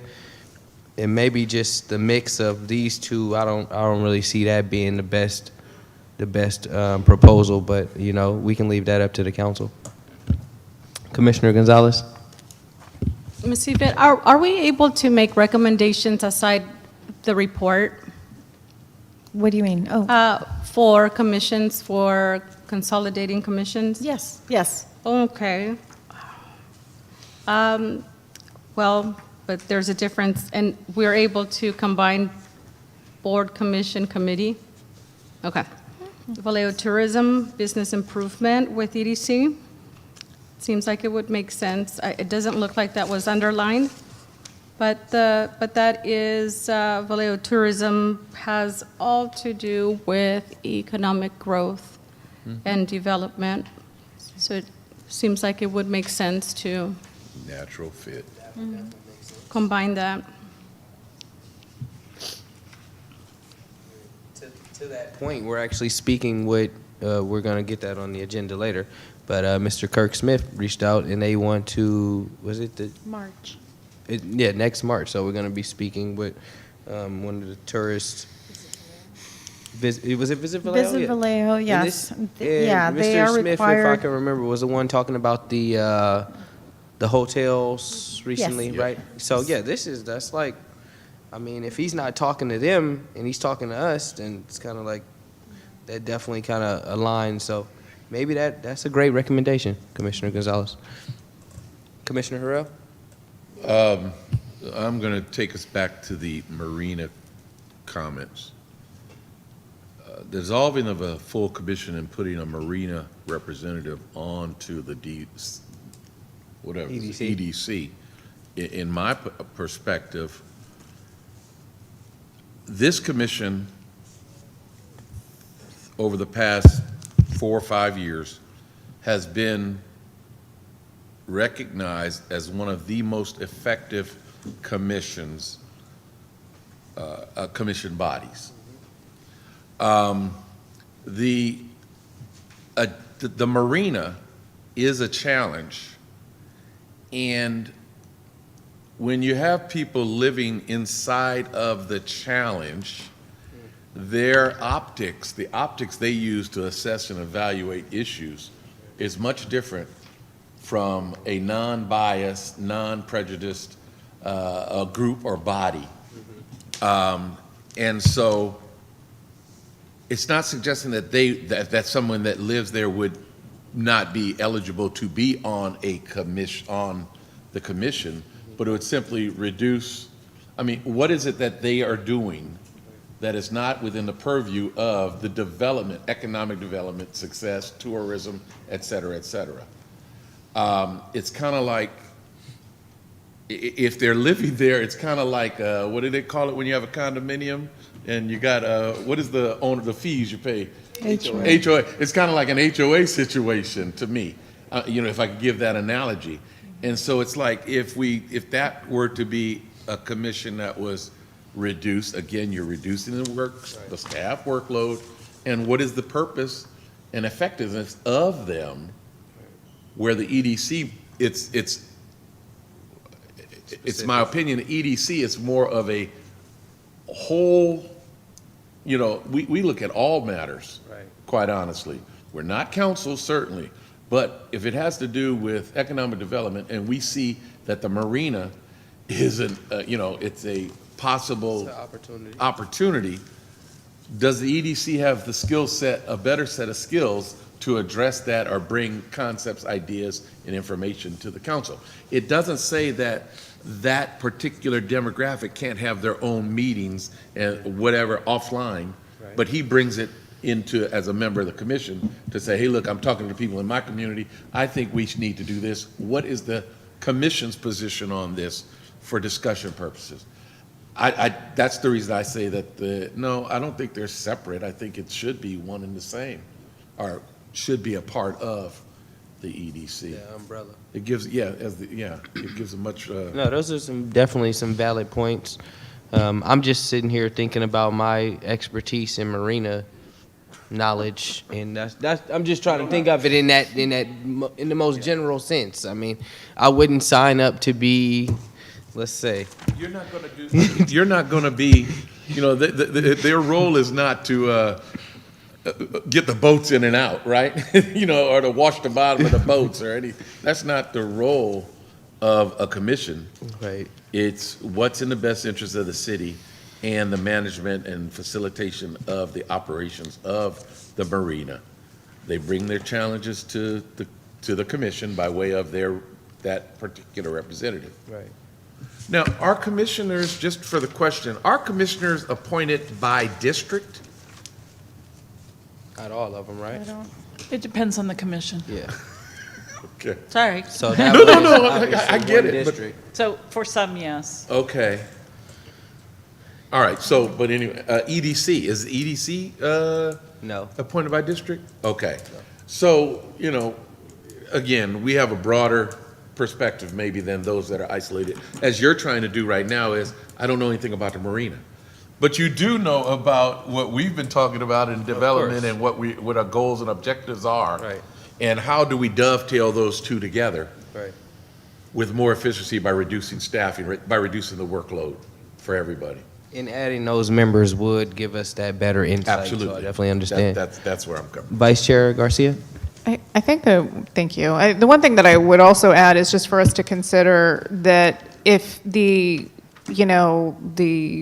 mission, goals, objectives of a commission that we are absorbing is diffuse, is nonspecific, I don't think that adopting that commission is going to help, if that makes sense. Like watering down our objectives as a commission is not going to help the commission that's getting absorbed. or advance any of those goals. And I think the reason why I say that is because one of the objectives of, I think, this report is essentially to look at commissions that are either dormant or, maybe don't have a work plan or other things. And I think that if the expectation is that we're going to absorb them and then sort of like reconnoiter, and somehow hone in on those goals, I think that that's where exactly. But I think that's the thing. I feel like this doesn't really spell out what exactly That's that fair. means. Yeah. Does the Marina Commission, before we make a suggestion, or does the Marina Commission have a up-to-date work plan? I don't believe so. We don't have to absorb it. So the Marina Commission isn't a commission, it's a committee. No, it's okay, but it matters because the Marina Committee was formed not by an ordinance, so they are not in Chapter 2 of the Municipal Code. They are formed by a resolution of the City Council with very specific, like, these are the things you do. One of their tasks certainly is, and why you get the birther situation, is sort of communicating across the agencies between the birthers, and remember, birthers and liveaboards are two different things. So as you've been talking about them, you've really been talking about liveaboards, but that doesn't necessarily encompass all of who's at the marina. In fact, that's a very small subset of the boats that are, per our permit, that are allowed to be there. So, communication, cross-communication, that's one of their keys. Making recommendations on berthing fees, I think they do that too. I don't have the resolution in front of me, so I couldn't tell you. Just for your information, if you look at page, I don't know what page of yours it is, but of the report, it's 29. It calls out the resolution for the Marina Advisory Commission as one that was developed in 2002, so 202-362. So, if you were interested in looking at that resolution, we could pull it for you just to have you see what it is that they do pursuant to that resolution. I don't think we brought that. Did you bring that, Yvette? What's that? The resolution establishing the Marina Committee? No. Okay, Marina Advisory Committee. Anyway, so if the commission's interested, we can make sure you get a copy of that. And as a curiosity, have they had quorums at scheduled meetings? Or are they required to as a committee as opposed to a commission? Is now the point where I say you stumped me? Gotcha. I do not personally staff that committee. I don't know who does, to be honest. It might actually be, I'm not going to guess. I'm just not going to guess. If there's information you want on that committee, we're happy to provide it to you. Thank you. Commissioner Williams? Yeah. I keep coming back to the fact that we're about supporting business in Vallejo and bringing new business to Vallejo, and the marina is people who rent a berth for their boat and possibly live there, and then there's a handful of marina-related businesses. Is your mic on? Yeah. Yeah. Wow. Okay, sorry. That's so interesting. So I just feel like the mission of the marina isn't really our mission. It's like Commissioner Harrell said, it's more of an HOA kind of situation. So I feel like the T-bid, that represents a bunch of hotels and the Six Flags, so that makes sense because those are businesses. Or if we somehow got with Vallejo Main Street, that's business, that kind of thing, or commercial property owners. But I just feel like the marina situation, aside from those marina businesses, it's not, I don't see it as part of our mission. Respect the comments, and, I kind of highlighted what I thought about it, and we'll leave it at that. If there's any other comments, Commissioner Harrell? Yeah, just a quick research on that particular commission. There are 8 members, of which 5 have expired terms as of June of 2025, and there one that's vacant as of June 2026. No, that term is until 2026, but it's declared as vacant. And there are 3 committees that expire, 3 committee members whose term expires in June of 2026. So they would be dissolved if they don't, well, one, they don't even have a quorum based on the number of expired seats. What's the purpose of this commission? I mean, it frustrates me to have to go through this because it's just, it's right there. They're not doing what they were charged with doing. Okay, we'll just close Yeah. it out. And But when- we'll keep the representation. Yeah. One thing you can do is look at an agenda, some of their previous agendas, and go back to see any of the recordings. And I will say, if you do that with any other commission, board, or committee, and you think that it makes sense to consolidate with the EDC, let me know. I will entertain your feedback in the next couple of days as I work on my draft of the consolidation of your feedback before I turn it into city clerks and city managers' offices. Got you. Thank you so much, Ms. Yvette. We appreciate you speaking on this matter. Looks like Commissioner Hurrell got one more thing to say. Attorney Nebb, if in fact a dissolution of and a consolidation of, or the addition of, a dissolution of the Marina Committee and an adding of a Marina representative to the EDC, would that require a remove, or the one person currently, or term to be expired shortly, would that be a replacement of or an addition to? And if it's an addition to, we would need to bring on another party so that you have an uneven voting group. In other words, there's 8 commissions there. That's certainly only about, 3 well, there's, there. I think there's actually, I don't know where you got the 8. I see 7, but I'm not looking at that Maybe resolution. I can't add. Did you pull the resolution up to look at that, or you Not the just? resolution, the listed members on their page. Got it. This report, and I'm only going by what's in the MRG report because I don't have that resolution in front of me and I don't have a computer down here, which I guess I should have brought. But the report says the membership is 7 members appointed by council. Oops, sorry. I'm looking at the wrong committee. I'm sorry, my apologies. 7 members, 4 birthers from the Marina, 3 at large, so 4 and 3 are 7. The appointed by the mayor, at-large members have to be residents of Vallejo, which means, I'm assuming it's worded that way because birthers don't necessarily have to be residents of Vallejo. Because a birther could have their boat birthed here but live in Benicia. The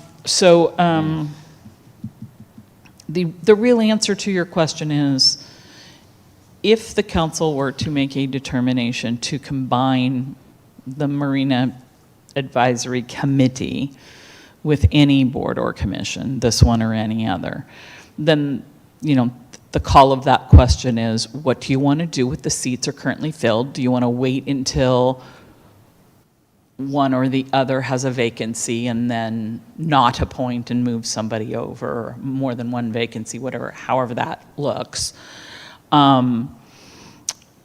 That would be something that the council would consider. They might consider expanding or contracting members.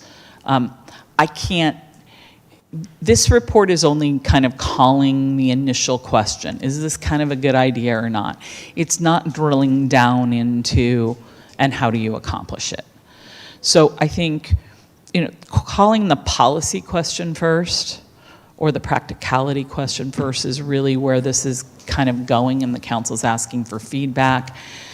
How we could accomplish it as an organization is a different question and a more detailed question. Certainly, if you have thoughts about that, that would be something you could add to your recommendation. Like, we have thoughts that we don't think whatever it is. If you're going to do this, consider X, Y, and Z. You can actually give that input information too. But right now, I don't think staff has an answer to your question of how that would happen. And I appreciate that. And then the other piece that always comes into play when you have a team is the person that might be brought in going to be, one, a fit? What is their knowledge or understanding of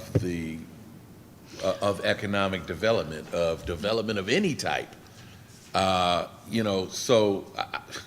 There's a lot of questions to be asked regarding the whole thing. At the end of the day, it seems to be a virtually defunct group, though. So my recommendation is, yeah, dissolve it, and if we need to take one on, then we do that as a representative.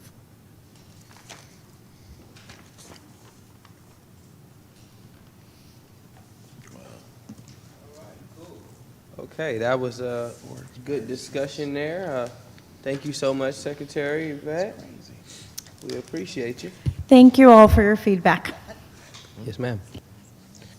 All right, next we'll move on to action calendar item B.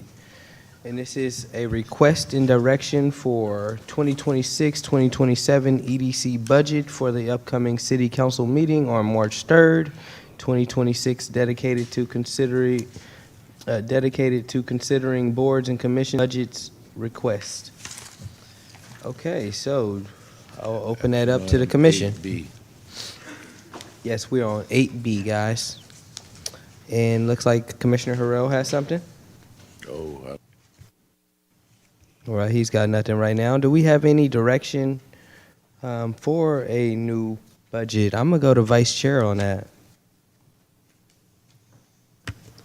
Sorry, just to clarify the question is what our new budget is? Looks like they want us to request more money. And we got to spend our first money first. So I'm kind of... So, yeah, let's go back to the staff report. I just made that as simple as I could on your staff report. So the recommendation is to request direction for a fiscal year 26-27 EDC budget for the upcoming council meeting that is to take place on March 3rd, 2026. Yeah.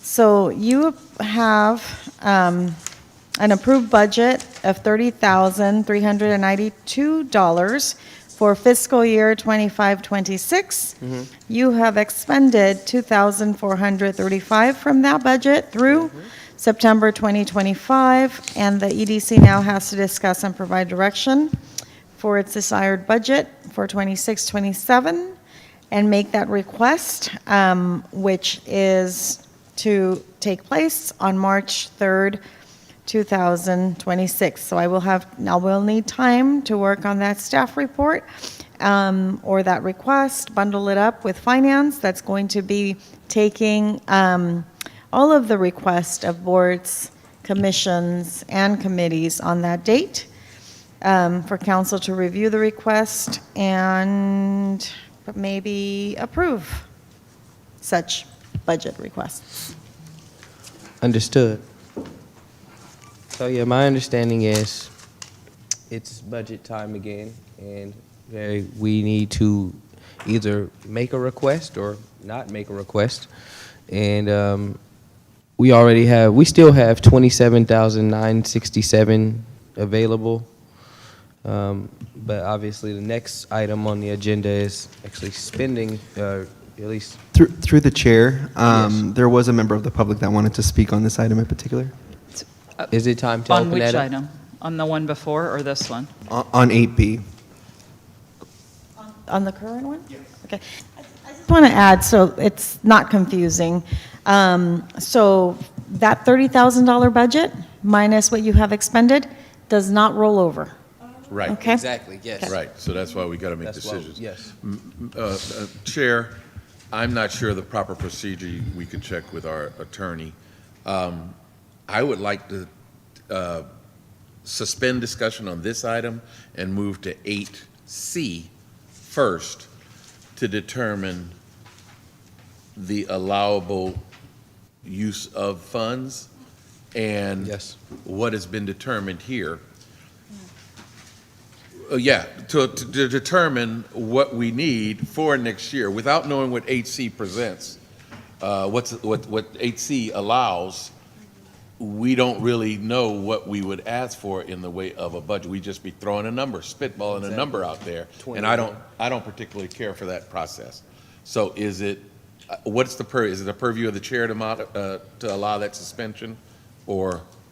With the consent of the commission, you can reorder the agenda to take C before B Okay, Yes. by motion. I move that we take item 8C prior to 8B for discussion. I'll second. Roll call? Chairman Rowe, Yes. Vice Chair Garcia, Yes. Commissioner Harrell, Yes? Commissioner Gonzalez, Yes. Commissioner Williams, Yes. Commissioner Mitchell. Yes. Motion carries. I did want to recognize that speaker, but do we need to wait till you get back to 8B? Perfect, thank you. Just to acknowledge, I know you're there. Yeah. Thank you for being patient. Okay, so we are on item 8C, and that is the discussion and direction on moving forward the street banner program as contained in the work plan. City Attorney Veronica Nett. Thank you, Mr. Chairman. With regard to this particular item, I'm just going over a tiny bit of history, not to take up a lot of time here, and so I'm not going to take up the amount of time that the history took up, for sure. So, as you know, the commission had I would call that an ask item, that was moving forward through the process, through your liaison to put it on as a council referral item for the council to consider. We had some discussion at this body about, banners, the First Amendment, city speech, a whole host of things about what kind of binds up items like our flag policy, our use of city facilities policy, our art in public places. All of those are all wrapped around some constitutional speech issues related to use of government property. So we had drafted the policy, taken some looks at other policies, taken the input that had previously been given. But the item just didn't move up the chain, if you want to call it that, within the items that were taking priority.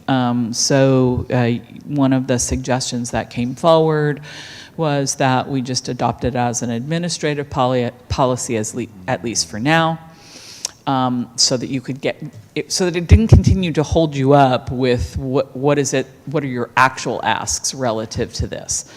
As the commission is aware, or I believe you're aware, your previous budget, and I think that was part of the carryover, if I recall, right, Yvette, of the 7,967?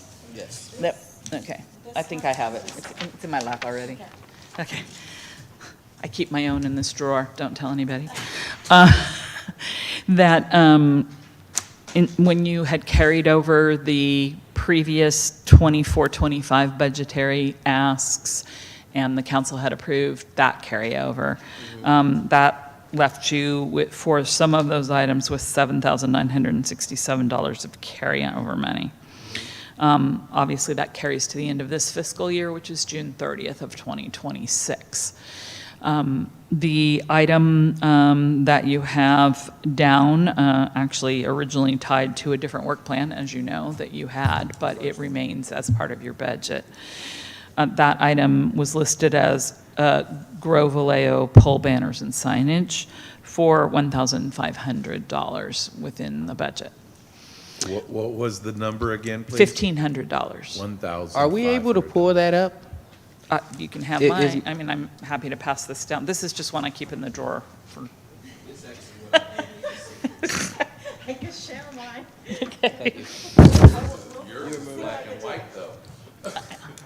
Oh, mine's prettier. There you go. Mine is from the original adoption of the plan, and it's been in this drawer the whole time because we've referred to it over and over again, or you have referred to it over and over again, so I've had a tendency to go back. In any event, so So yeah, this is exactly what I actually wanted to kind of let's just go back to what we discussed originally. It's been a lot of talking, it's been a lot of this, it's been a lot of that, but Councilmember Matias, Vice Chair Harrell, and Commissioner Lofus, they did outstanding work with doing that work plan. And it was the first one. It was our little baby one. And we did great things. We had some good ideas, but we never executed on it. And it's irritating me to the max because we're sitting here trying to figure out how to spend this money when we already had a game plan. We've had a game plan for 2 years, but obviously I know we got to get through the poll, the policy, this and that, and all that. But it sounds like we've kind of made some progress with so that. on the rollover, at least on the rollover, you still have that $1,500 that you had budgeted for that item, for your work relating to that item. Now, obviously, $1,500 for your work related to that item is not going to right. Right. So this was sort of really just to money to get you off the ground and look at maybe some things that you wanted to carry forward as suggestions to the council, et cetera. Ultimately, I am not a member of the Public Works Division, so I don't know if you wanted to put banner poles on existing poles, which is what you were originally talking about, what that looks like as a cost item in the capital improvement program, a cost item that the council would need to carry forward, et cetera. But that is an item to be discussed after you decide what is it that you as a body want to suggest. My recollection from when you talked about it the first time, and there's been a changeover in this commission since then, so certainly there may be new and other ideas, were items such as advertising isn't quite the right word, but I'll use that word for right now because I don't know promoting, that's a better idea. Promoting city events, so that would be an event that is like a city proper event. Promoting city-sponsored events or city-funded events, so that might be an event from a third party that is awarded city money, awarded city sponsorship, promoting items that promote tourism, civic pride and civic engagement, and in that I think I recall a discussion surrounding like celebrate veterans or that the previous commission had discussed. So sort of now's the opportunity for you to say, well, what is it that you would like to look at within all of those parameters to carry forward as your suggestion to the council to implement the banner program, direct Public Works to buy and or create the arms? Is that the right word? I don't know what those things are called, so I'm going to call them arms. Mounting hardware. I'll go with mounting hardware. Thank you for that suggestion. The mounting hardware, and then, the banners themselves, but with the commission's input on what, where, when, et cetera. So that was why this item is coming forward to you tonight. Per the policy, it's, support the local economy. And again, remember with the theme of it's got to be city speech, there would be a city, what did I say? City-sponsored, city-funded events, other local public agency-sponsored events. So we have our partner agencies that operate within the city. So it expands to those. as well as other public agency-funded banners that the city approves of. And then just some general guidelines surrounding, what they look like, how they are maintained, and what things are not permitted. I'll speak to that one, not banners that aren't open for promote activities that aren't open to the public, not, you can't advertise a private, that's a little bit of a weird, nothing that is precluded by law from spending public funds on, such as commercial or political speech or religious messages. These are really very basic, if you want to call it that, or anything that is not in compliance with any local, state, or federal law. That kind of is the bind of the no's. Those are very basic no's, obviously. And then everything else is, what binds it to city speech, sponsored, city event, or those generalized categories of tourism, pride, and civic engagement.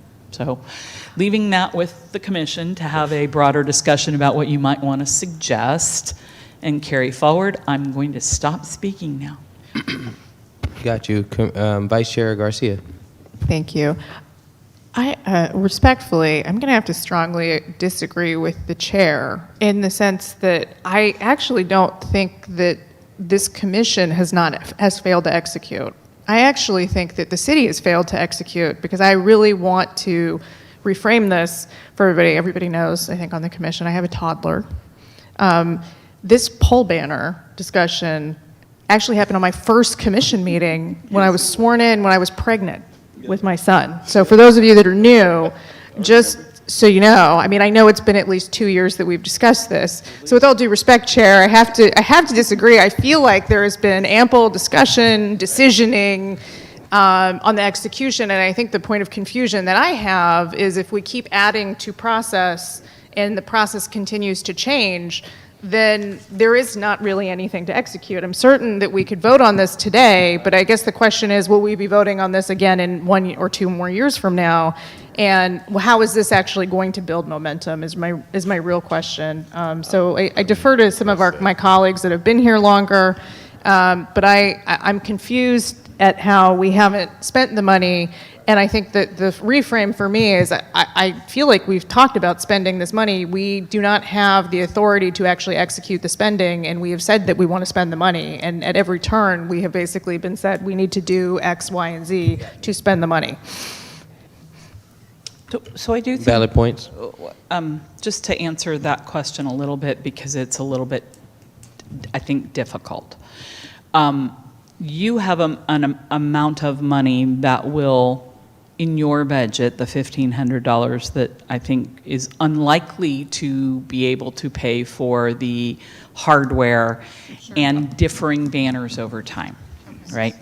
So I don't think that's really what you're being asked. I think what you're, right, I think what you're really being asked is, there is now an administrative policy for this. You had ideas about how you wanted to get this program off the ground. Put a pin in those ideas, a recommendation in those ideas to carry that forward. And again, a commission as a commission cannot contract, as you know. The city can contract. So if we're going to go buy those materials or if the city is going to go buy those materials in accordance with your recommendation to the council, the council's got to know what that is. What do you all want to do surrounding banners? And then staff will go get that price for you, or you can price it too, whichever, and carry that forward for council. I'm going to call it council action on the expenditure. Got you. Commissioner Harrell. Are we allowed, while we had a budget request and specific line items for the uses of these funds, said funds were not used for those purposes, so those funds have not been, they haven't been used. Do we have the permission, or will the council approve? You don't know what the council approve. We can say we would like to reallocate at this time for this purpose. You are at the perfect meeting to do that, because tonight, the agenda item you skipped over to talk about this item is literally that. What do you want to carry over? Do you want to move any money that was already budgeted to you around within your categories? And how much are you asking for in the budget process? Okay. Interesting. So to move this forward, I believe that we need to make a motion, well, put a proposal forth to say we would like to reallocate these funds for this specific purpose. And then that would be able to go to council. But at the same time, we should add specific parameters relative to deliverables and what the date is when we expect X, Y, and Z to be done as recommendations, since we don't have a hammer that we can use on anybody, as recommendations. We certainly are coming up on the spring and the Christmas season, or the summer season. And it would be my recommendation that we allocate the entire amount at this point to a pole banner program. Determine what are the areas, the primary areas that we want them to be. What's the first message and when do we want that messaging to be done?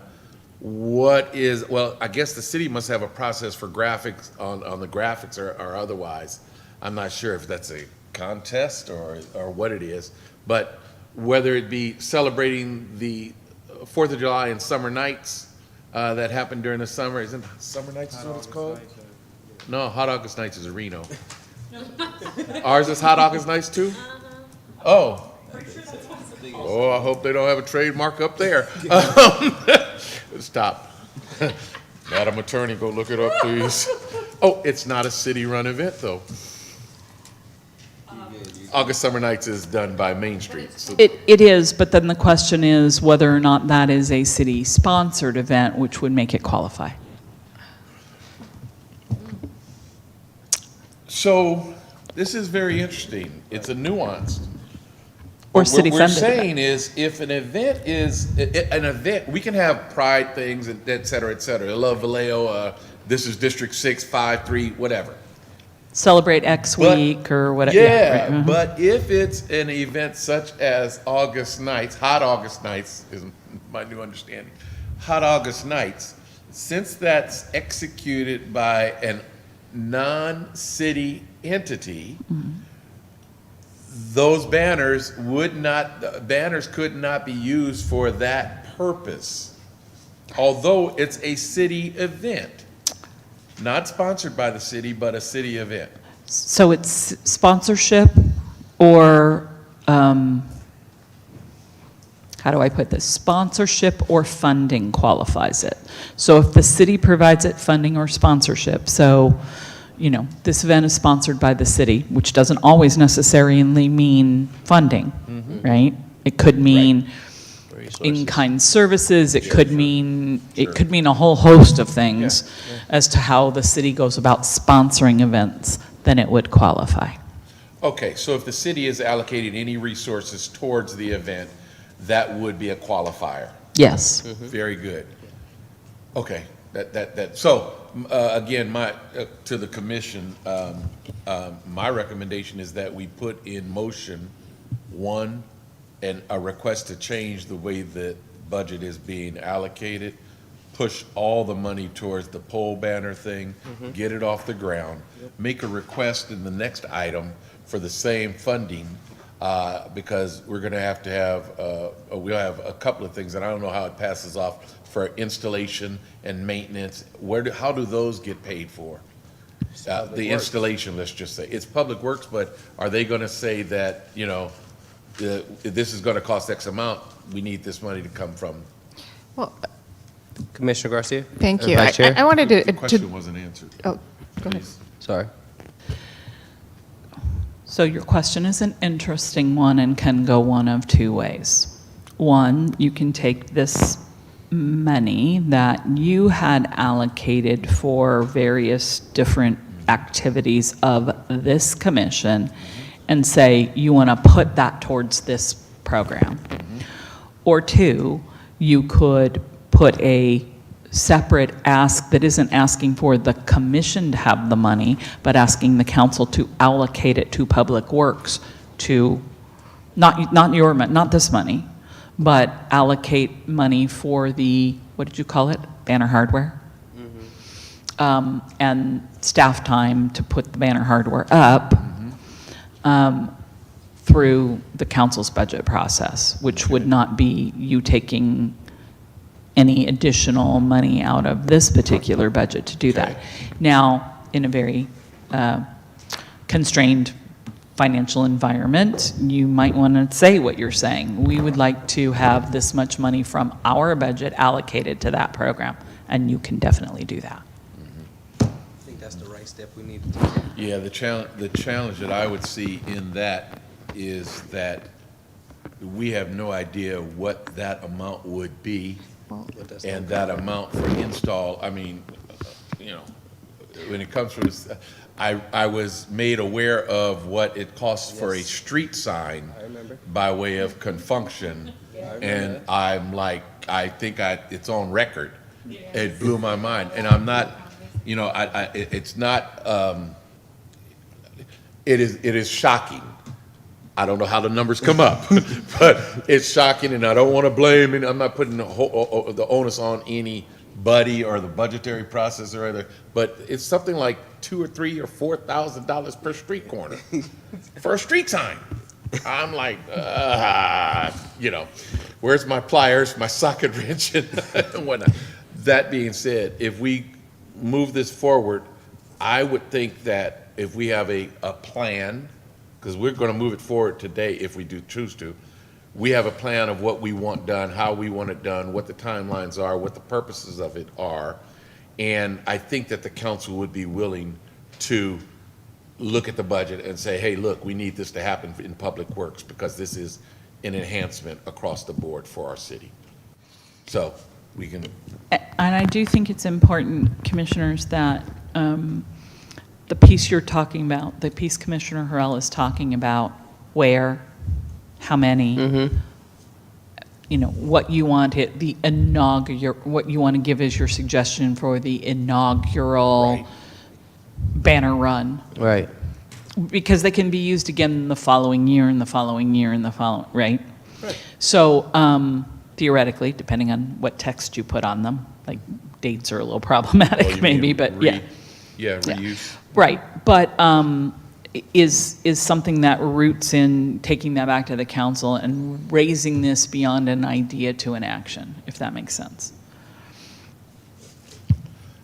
Thank you. How soon could this matter relative to the council approving an allocation of funds to Public Works for the hanging? How long does that process take? Yeah. Whoops, I wasn't going there. I really wasn't. The council is right now in what is called the mid-year budget process. Yeah.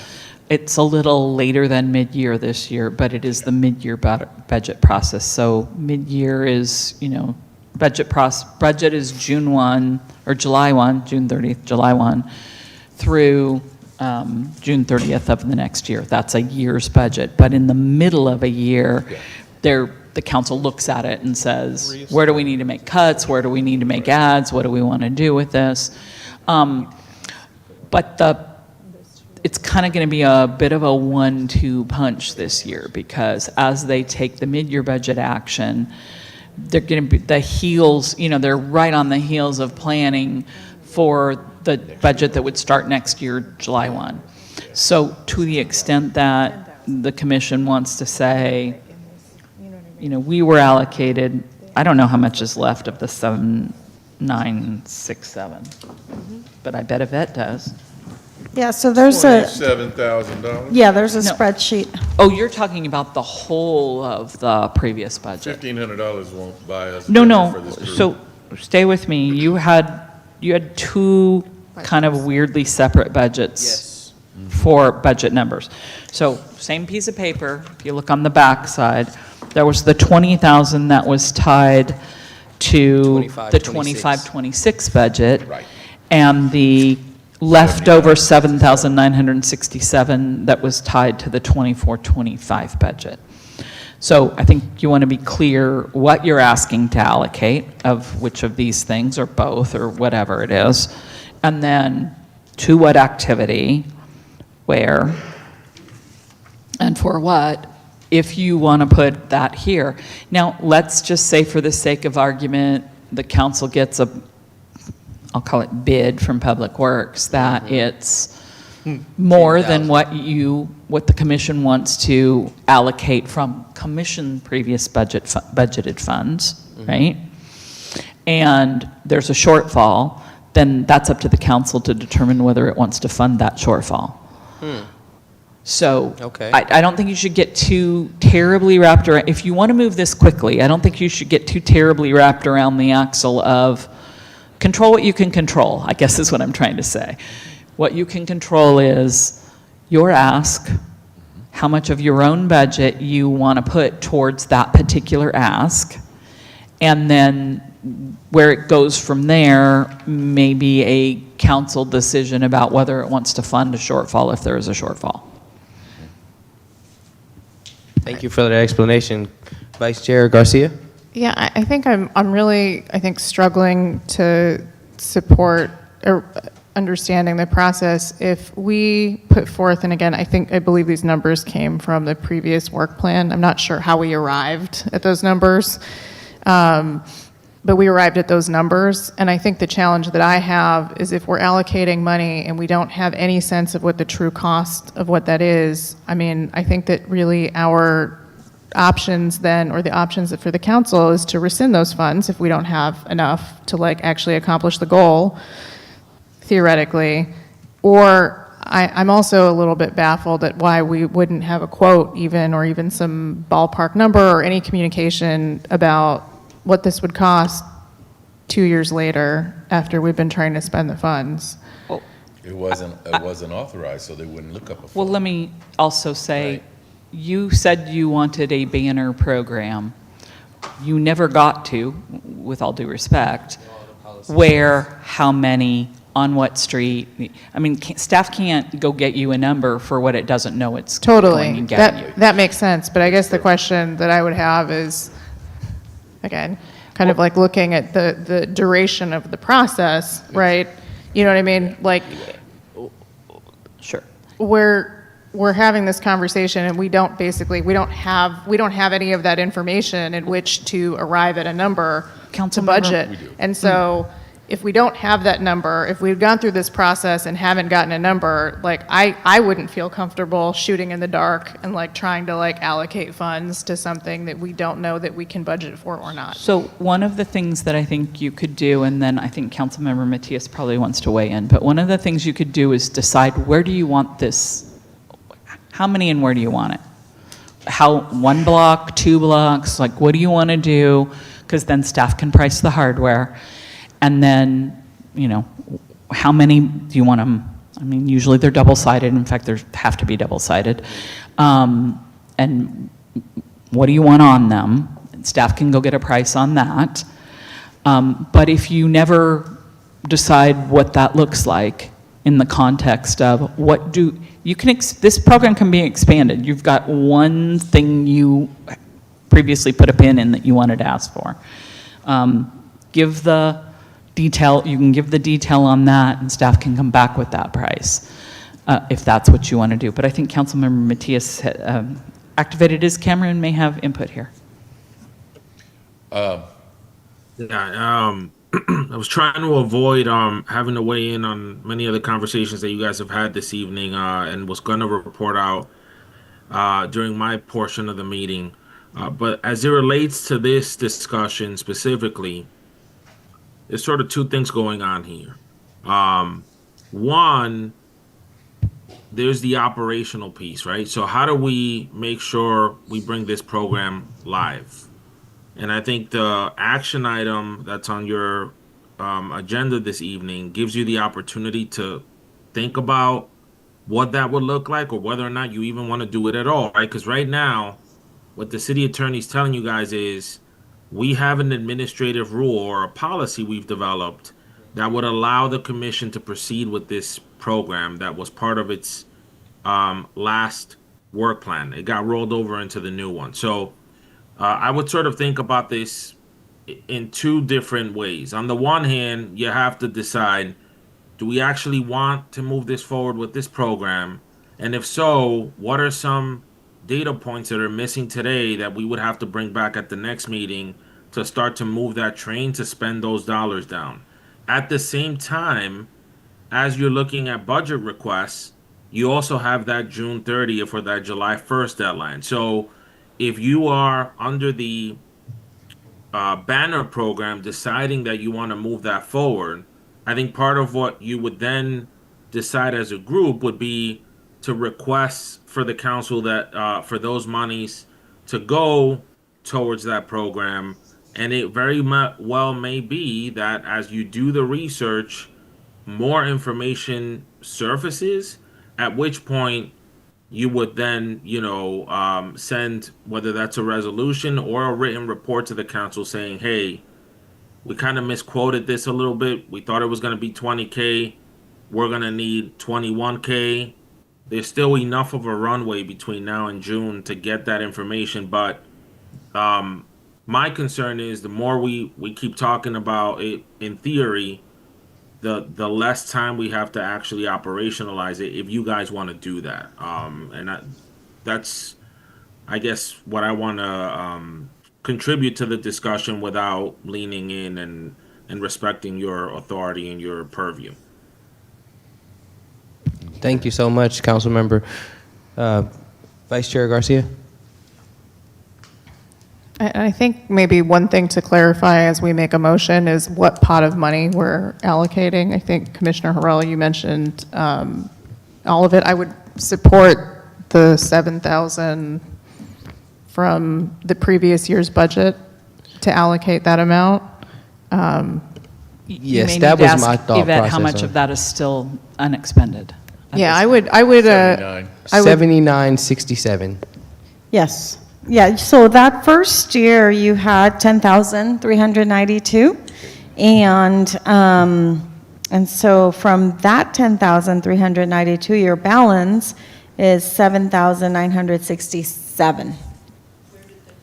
So the Where did the trainings that you did already come out of? That budget or the 20,000 That came out of the budget? 24-25 budget. 25. So if that came out of the 24-25 budget, it's already accounted for in this? So from that 10,000, they expended 2,425. That's why they have a remainder as of September 2025 of 7,967. Got it. And then you have the entire 20,000, which you 25, haven't tapped 26. into. So that I'm clear, we can parse out all of the individual things, but if we don't take this money and make a recommendation for the full amount, we lose that as of the next meeting effectively. We're not going to have access to that amount. Is that accurate? It would roll back into the, general fund. It does not roll back in until June 30th or July Okay. 1st so you have additional time to make other expenditures. The other point is your ask for next year, right, which you're also have on tonight's agenda for that next fiscal year. You need to think about what that looks like and how much money you may be looking for there, rollover or not, right? So That's my clear understanding of this. To kind of just wrap this up, if we could, Commissioner Harrell is talking about spending $7,967 or dedicating those funds to the pole banner program so we can get this to life, bring it off the ground. Now we need to figure out when, where, and how, and all that good stuff. I understand. I've already been kind of thinking about that stuff in my head, so I'm kind of ready for that discussion. Then we got this $20,000 that we still going to have sitting over. Now my question on that is, I'm essentially going to ask for that $20,000 to be rolled over. We don't have any direct, or we don't have any we're not spending this money as of yet. We don't have it earmarked for anything as of this moment. We're still worrying about the 24, 25 money. So I'm trying to figure out how effective is that plan going to be of asking for this rollover of $20,000? Yeah. So just one further clarification. Even though it was originally a 24, 25, we went through the process to combine those two pieces. Yes. So it's all on In the one 25, account. 26. It's all the same. Okay. It's all on the same calendar of 25, 26 Good. to be expended by June 30th of this this year. year. Okay. Yes, all of it. Thank you for that So, clarification. Nothing, yeah, whatever you don't So spend we need to is start gone. thinking about spending our $20,000 sooner than later. Mr. Chair. Is the actual topic of discussion. Go ahead, Commissioner Harrell. Yeah, I wasn't advocating or suggesting the expenditure of the 77,000, 70, whatever the amount is. You know, I've spoken of low-hanging fruit many times regarding many issues. I am going to raise that again. I continue to perceive, and I'm open to being updated or corrected, I continue to see a perception by many in the community that nothing's getting done. Whether it be potholes or whatever, the streets need to be restriped, whatever it might be, nothing's getting done. Low-hanging fruit in this regard are the items that can be taken care of with relatively a small amount of money, but have a large environmental, psychological impact. And so my recommendation, if there is no specific expenditure on this list that we are prepared to say we want to use the money for, because we haven't used it in a year, in fact, in 2 years, my suggestion is you take the full amount and roll it in. Because when I'm trying to overwhelm, lack of a better word, the enemy, I use everything in my arsenal to get them. And I know that the context of that, you could probably understand it, and I know it's kind of a sensitive subject at this particular time in our lives and history. But at the end of the day, the low-hanging fruit, if we could hit it as hard as possible so people can see the positive and say, whoa, that's nice. When did they start doing that? How is that happening? And then in 30, 60, or 90 days, we can determine that within this body to determine what's the cycle time of turning those banners over wherever they might be. The initial not cost, but the banner materials should be about $200 per pole. And that's that's giving a lot of leeway, quite candidly. But $200 per pole, so you're talking about 100 and, whatever number, 125 poles if you want it. Hold back on the 7,000, just take the 20,000 and use that, get your first initial. Then determine where you're going to put them. Georgia Street downtown, Springs Road needs some. What are the shopping areas and the places that people feel even more underserved because they don't see anything. So we're talking about south and north. If we just told people, even if the banners were such that it told people what darn district they're in, because you got a city council district, a county supervisor district, a school board district, everybody's in multiple districts and don't even know what they are until they receive their ballot. So there's public information that banners can be used for as well. So my suggestion, candidly, is we take the full 20 and push it in. If we want to take the full 27, that's fine. But we take it all and hit the ground hard, overwhelm the community with a new vision.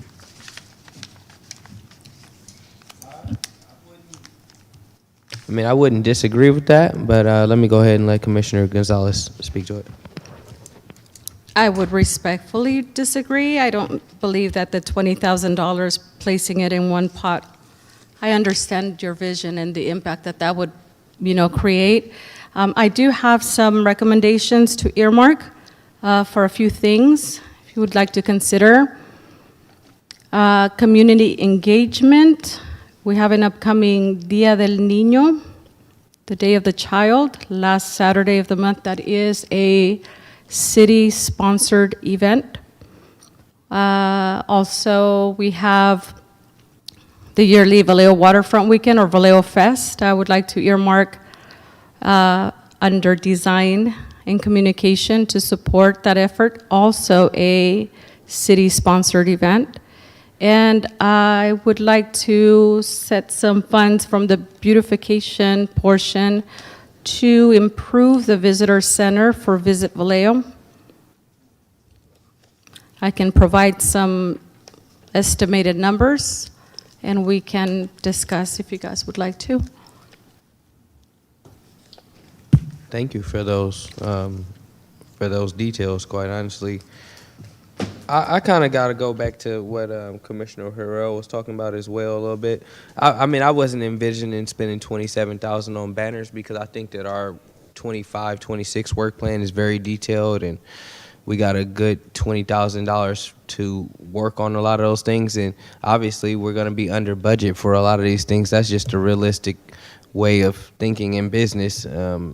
So I was thinking, jumping from 1,500 to 7,967 is an outstanding jump of actually trying to really get that off the ground, because we all know 1,500 is not really going to do anything. But if we can put close to 8,000 towards it, I think we can accomplish something.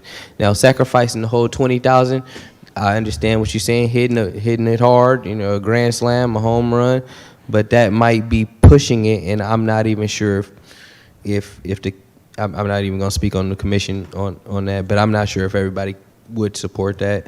But definitely worth it. But I think that we overthinking this, and we kind of just got to go back to what you guys, as the original members who got the work plan started, was thinking about, was just getting this banner program up and getting something going. Because like you said, nothing's being done. This is something that's been talked about for 4 years now.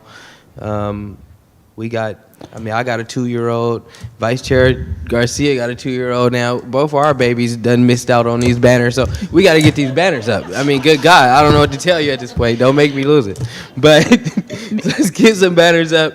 Let me give you my thoughts on it, okay? I was at La Clinica this morning, had a doctor's visit, and so I walk outside. I'm like, okay, we got Tennessee Street and we got Santa Clara Street. How many poles do we have? You just said 125. I don't think it's 125 poles out there. I would hope not. But my range of this program was Tennessee to Santa Clara Street. Just working with what we got, trying to be realistic about what we can get up there, size-wise, this and that. I don't know if that's 20 to 30 banners. I don't know if that's 10 to 15. We got to look it up. We got to kind of figure out what's the pricing, all the different things that you're talking about, the hardware, the labor. I'm just trying to work with a realistic number. And I think the idea of going from 1,500 to almost 8,000 is a little bit more realistic. And then obviously we can put it back on the council and see if they want to, help this effort as well. But that's kind of my thought process on it. I think the $8,000 is kind of a healthy start. So, Question, if Sure. I may. Please. If we do not use the funds that have been budgeted, requested and budgeted by the council, well, I'll ask the other folks on our commission. If we don't use the funds, we lose the funds. And what's the reason that you would request a similar funding amount in a future budget if you haven't used the funds that you've already allocated? so Now, if I can, No, I'm sorry. if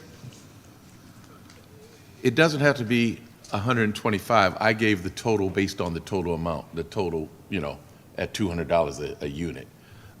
If you could install on this many poles, it doesn't have to be the whole amount. But $5,000, $7,000, $8,000, $10,000, it's no money for that type of thing. How much does it cost to put a roof on a house? How much does it cost to paint the outside of a house? How much, you know, when we start to talk, and those are labor costs, material costs, when we start to talk about it, it ain't much because it's one house. The whole neighborhood could be falling apart, but that one house is cute because they spent their, you know, whatever money on that. So my reason is not, I'm just trying to, let's use the funds, make an additional request. It's my opinion that if council members and folks see the banners and see that their buy-in to progress is being made will increase. That's a lift for everybody, from staff to citizens, let alone our elected folk. It's a lift for all of them as they see it all go up. So that's my position. So do we lose the funds if we don't use funds this in this Yes, cycle? June 30th, So- 2026. So I'm going to try to drill us into a little bit of focus on pieces you can bite off here and not get too wrapped around too many axles. But the answer to your question is yes, from the standpoint of there is no automatic rollover. But you're also, one presumes, going to have a budget ask for the new budget year, the 26-27 budget. They expect us to. And, you know, you could expend all of this money and ask for however much again, and that may be something the council approves, maybe something they don't approve. I'm not going to speak to whether that does or doesn't happen.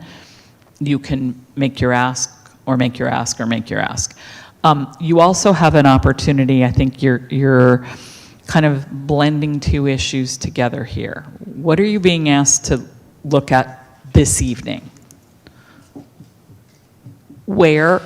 First question, do you want to do the banner program? I think you've all wrapped yourselves around the answer is yes, but maybe you need to answer that question. Number two, where do you want, if you want to call it a pilot, which is kind of what, I'm not calling it, you don't have to use that word, your first effort, whatever you want to say, where? In 1, 2, 3 areas, in one area, in 2 areas, put the ask down, push it forward, Right. and see what happens. Yeah. You can always come back and throw additional of your budget money at it if it doesn't get legs with the council. So I don't get too wrapped around that particular axle, because as council member, or excuse me, as vice chair, you got a promotion tonight. As Right. Vice Chair Garcia stated, you don't know what it is. We don't know how much the hardware is. We don't know really exactly how much the banners themselves are. If you're trying to put a pin in exactly how much money, you might want to wait until your next meeting to put that pin in it. But you're not going to get past the first, where are you talking about? Street banners, light pole banners? Yes, has been your answer, I think. But, and if you want, I can kind of start you off with yes or no to a banner program. What's your answer? And then go from there. I'm genuinely kind of trying to. No, just what's your generalized answer to that? Yes or no? Let's just ask that question to the new commissioners anyway, because they didn't have a conversation to even be a part of it. Correct. Opportunity to be a part of this conversation. So I'll start with Commissioner Williams. Yes. Commissioner Gonzalez? Yes. Commissioner Mitchell? Yes. All right, and I think Commissioner Garcia was here, so we'll take your take on it as well, or Vice Chair. Thank you. I was just going to cut to the quick and say, can we just make a motion to basically and set that motion, allocate please. and Secretary, you're going to have to correct me on the amount, $7,000 some odd dollars that we have to the pole banner program so that we can get some quotes. I second that motion. There it is. We've moved forward. Thank you. All right, now. We still don't know where that pole banner, where you're suggesting it be. What I can add to that motion if need Yes, be. I please. think You the can chair make it a had separate a motion if you wonderful. want. Okay, go ahead. Motion. Sorry. You're Oh, do I need, I was just going to say whatever the chair suggested Yeah, in terms so- of streets. So an amended motion for me, I suggested from Georgia to Tennessee Street, the beginning of like pretty much the downtown Vallejo for me. Tennessee. Georgia and Tennessee run parallel. Yeah, they don't Yeah, cross. Georgia from Or, what to you what? know, I'm Say starting, all that's Georgia. that's the start street, like pretty much like where the Redmans or whatever that antique store is. Those are like where the first little light poles are. Sonoma. That's it. I don't know why I said Tennessee. Sorry, I lost myself there. Sonoma and Georgia to what? to what is this, Santa Clara, or right down the street here. So that's kind of the strip that I'm envisioning, where it's walkable. We get people walking around. I was walking around. Somebody put up some yellow and black banners. Can't remember what they're talking about right now, but it caught my eye. It was like right in front of the Redmans kind of hall. But that's my general sense of the location. Of course, I love what he's talking about as far as getting them down Springs Road, getting them in the North Vallejo area as well, because all of these areas definitely do, in Broadway as well, definitely do deserve the, advertisement and different, kind of give it more city vibe instead of just the centralized part of Vallejo, which is the downtown. But that's my thought process on it. Just that one strip, I think that's a good start. And that's an amended motion for the record. No, it's a second. It has to be a second. Because you already voted on the first. We did not. Or was it even? So you just amended Commission, Amended the motion, and we need a second.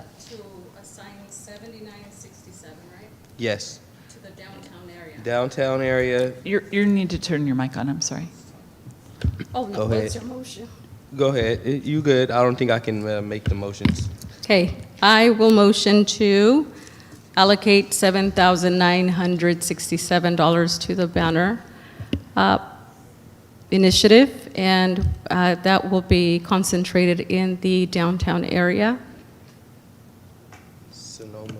Before you finish that motion, and I don't mean to distract you, is there any public that wants to speak on this item? The hand that's raised is still, if I'm not mistaken, for the second item. For 8B. Okay, I have a question.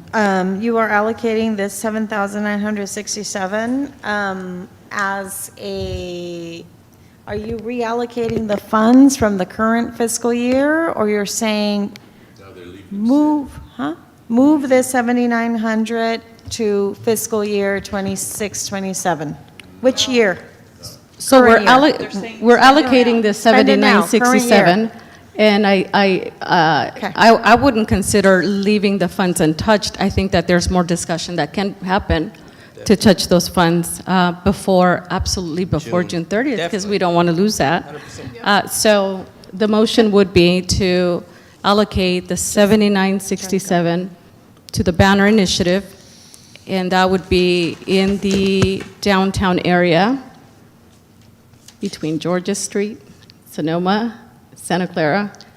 On Georgia between Santa Clara and Sonoma. That. Georgia and Santa Clara, like pretty much the whole farmer's market stretch. Right. That's really essentially what it is. So we just need a Well, second. you have a motion, but we got to ask a question afterwards. No problem. Can we get a second? I'll second it. And Commissioner Harrell had a question or a comment. What was that? What are the rules, guides, or policy related to the other banners that may be in the downtown? We have a banner strung across Georgia Street at Sonoma. And at one time, it was raggedy looking. It was horrible. It was the farmer market banner. And the farmer's market also had pole banners that were raggedy. And, what is the requirement? Do we have, what is the policy, the executive, mandate for maintenance and upkeep? And if it's bad, we take it down. Well, with the adoption of the administrative policy that got adopted to move this, your initiative on, then those would not be necessarily, those, They wouldn't as you were comply. describing, raggedy would not be compliant. You had to throw that in. I'm trying to They be would really not- careful it- here, so. It's a private entity, and it's a private entity that runs that. It's not a city-sponsored event. Oh, yeah, it is. Which event are we talking about now, right now? For farmer's market. Farmers market banners. I would have to check the question of whether or not the farmer's market is a city-sponsored event or not, and whether or not permission was ever granted to string that. It might not I don't be, know but the answer to there's that question. in-kind services for roadblocks Well- and that sort of thing, right? Why don't you stay on your, I'm trying to keep you focused Okay, on your sorry. motion and your, Okay. with all due respect. I think No. if you can get yours out, we can bring back information Okay. if the commission is interested in that information about what happens to those and how do we address those, and do they come down, do they stay up, are they compliant with the policy? The policy does not limit itself to just pole banners it's covering everything. Sure. So all city facilities, you want to hang one from a building, you want to hang one across the street, whatever, they would all fall into that category. So at this point, staying where we're at, you're trying to do your pole banner Okay. program for now, get it forward in front of the council and get it executed so they actually get up, I think is what your stated goal, probably for the last 2 years has been. Sorry. Do we have to have a vote? There We was had a motion and we had a Yes. second. Do we need a roll call? Chair Yeah. Monroe, Yes. Vice Chair Garcia, Yes. Commissioner Harrell, Yes? Commissioner Gonzalez, Yes. Commissioner Williams, Yes. Commissioner Mitchell. Yes. Motion carries with 6 yeas. Yes, beautiful. And now we're going back to action calendar item B. I hate to ask one more question. Go ahead.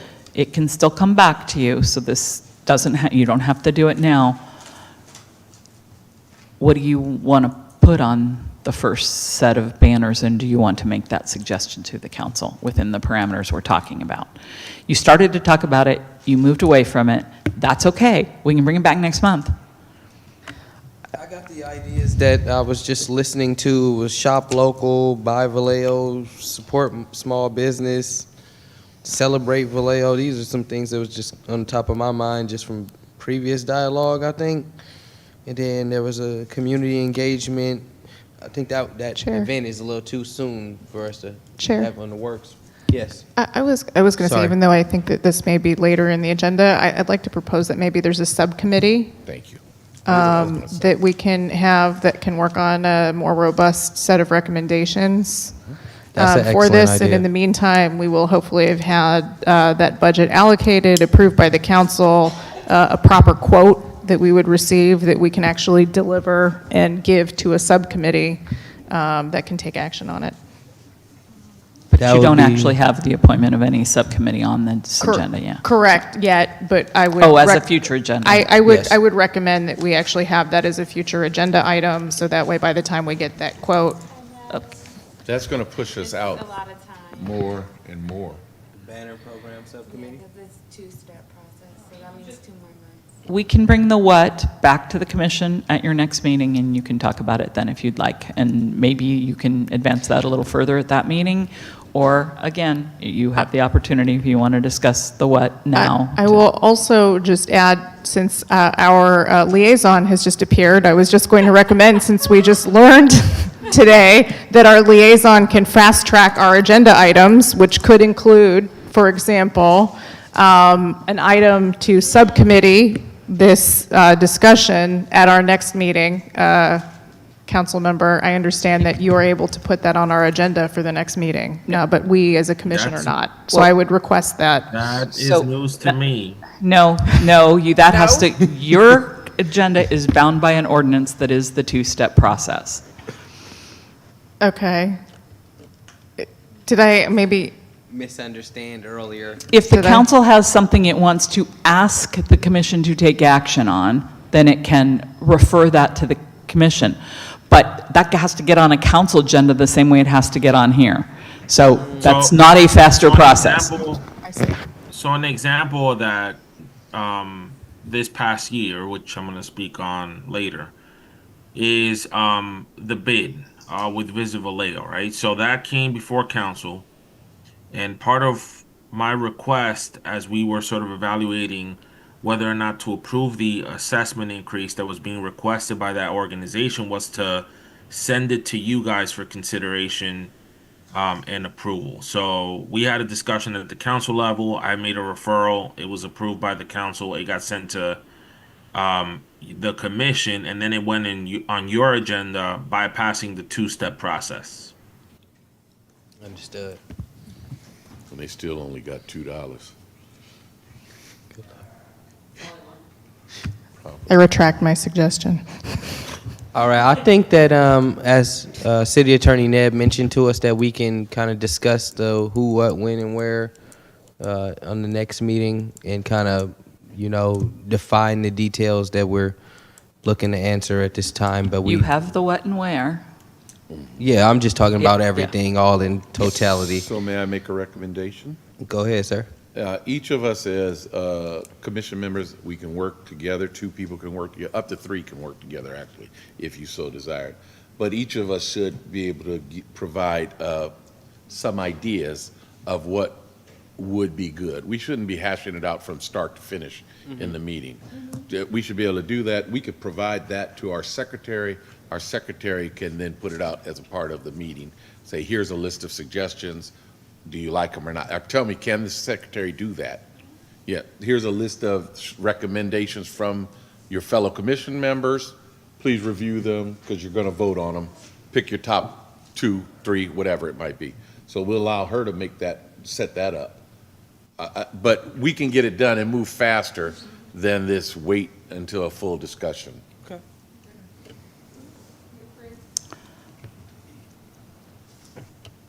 Okay, so what I got out of that was you do not wish to discuss the what at your next meeting, so there's no need for you to continue this item.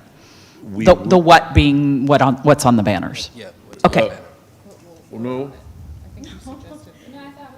that's Yeah, I'll what, bring you back some ideas based on research and based on anything I receive that from we you. receive, right. And based on so that anybody means else. it's a continuance? So, yes, with that then, I would suggest that you, because this item is already on your agenda to discuss all of those topics, and you took care of 2 of them, where they would be located, and you want to have the banner project and the budget you wish from your own budget, so you took care of actually 3 of them. The 4th being what do you want to suggest for your first banners? My answer to you would be continue this item to your next meeting for that purpose, the what on the banners. Okay. Makes sense. We've already moved forward, so I think we're just at the understanding. That would need a motion and Oh, action. okay. Let's get a motion on that then, to move this item, to continue this item discussion the next meeting. Can we get a motion? I second the motion. Through the chair, is this, you guys are continuing item B? C. C, just making sure. Yeah. It's about the banners. So motion to continue, Chair Yes. Monroe, and seconded, was it Mitchell? Mitchell? Okay, roll call, I keep saying roll call, my apologies. Chair Monroe, Yes. Vice Chair Garcia, Yes.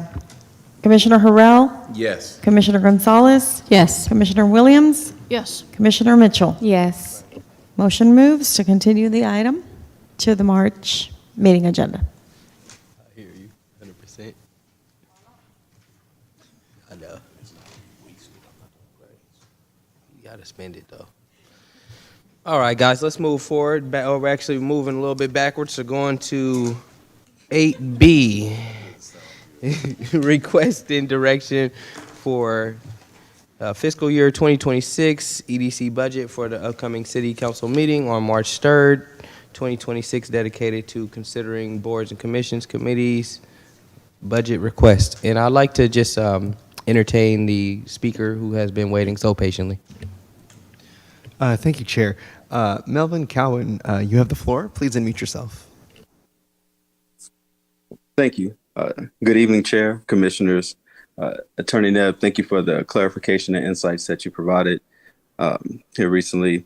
As a resident, I'm speaking in support of maintaining the downtown Vallejo Lights program as a priority within your fiscal year 2026-27 budget discussion under item 8B. The Solano Economic Development Corporation describes Vallejo as the largest city in the county with waterfront access, ferry connectivity, historic districts, and strong regional workforce reach. Approximately 2.8 million workers live within a 50-mile radius. So these are meaningful economic assets. Recent labor data shows that accommodation and food services added jobs this past year, and arts and entertainment continue to grow modestly. And so while retail trade has remained essentially flat, these sectors depend directly on foot traffic and evening activity, particularly in the downtown. We also have Cal Maritime transitioning into the Cal Poly system, part of a statewide university network serving roughly 30,000 students. And we are educating high earning Cal Maritime students here, yet many spend their weekends and ultimately their careers elsewhere, which represents economic activity not captured by our downtown. The question is whether downtown conditions support the industries and populations we're trying to retain. And so when the lighting is limited or inconsistent, activity drops after sunset. Customers leave earlier, businesses close earlier, and the perception shifts. That perception influences where people spend their money and where they return. And so the issue is not whether lighting is decorative. The issue is whether our physical environment supports the economic sectors attempting to grow. And so the strategic lighting improves perceived safety, encourages longer dwell time, supports businesses staying open later, and signals visible investment in our commercial core. And so the proposed allocation is modest and functions as a pilot. It is fiscally responsible. Recommend maintaining funding for a defined pilot phase based on results and then evaluate expansion. So the economic positioning must be reinforced by visible conditions on the ground. And so I respectfully urge the commission to prioritize maintaining funding for the Downtown Lights program in its fiscal year 26-27 budget request. Thank you all. Thank you so much. That was excellent to start this discussion, quite honestly, because lighting is an issue, especially in our downtown area, and you made some very great points with the students from Cal Maritime and even Toro and all these other education hotspots here in the local area that are just, we're not capitalizing. Our downtown is not capitalizing on this young population that could be literally partying downtown every weekend or whatever it has to be to drive up more economic boost and just, traffic out here. So those are some great points, and I'd like to open it up to commission, see what other ideas we have about our new budget request. Commissioner Harrell. The caller spoke to the Vallejo Lights. I absolutely would be a support of that. I think they should be at the top of the hill and all the way down to the waterfront. The question is, where are the current funds for the existing lights? Where does that get funded from? Who funds that? Does the city do that? Is that the businesses in that area? Does anybody know? Yes, so the current lights are funded by the city through Public Works. Okay. I thought you were asking about your specific line item that you have allocated for lighting, your pilot. I believe that was your safety and beautification pilot at 7,500. Can we pull that slideshow back up? The 20,000. Sorry, Mr. Manny. In other words, it's time to go home. We to his don't kids. need that one. But the city's budget will have line items allocated for street lighting. Okay.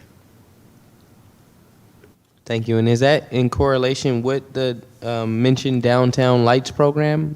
Can I get some clarity on that? No, it's not connected. No. Okay. Understood. No, I think what she's indicating, if we wanted to take that $7,500 and say, let's allocate that towards a street lighting program because we believe the benefit, the economic benefit to the community Of course. is significant, And it is. then it would be applicable. Yeah, no, those are just Chair. great comments. Vice Chair Garcia? Thank you. I just wanted to briefly contextualize this for our new commissioners and for the public. One of the reasons why we talked about having a lighting program was twofold. One, we actually had constituents that came to our Economic Development Commission meeting and actually spoke about specific corridors in the downtown that they felt were not well lit. And we had a broader discussion about other city programs in cities like Baltimore that leverage inexpensive string lights to basically put up and pilot at low cost to both residents in the city as a solution to this issue, which is distinctive and different than your sort of like street lamps and poles. So I just wanted to kind of like clarify that. When we had that discussion last year.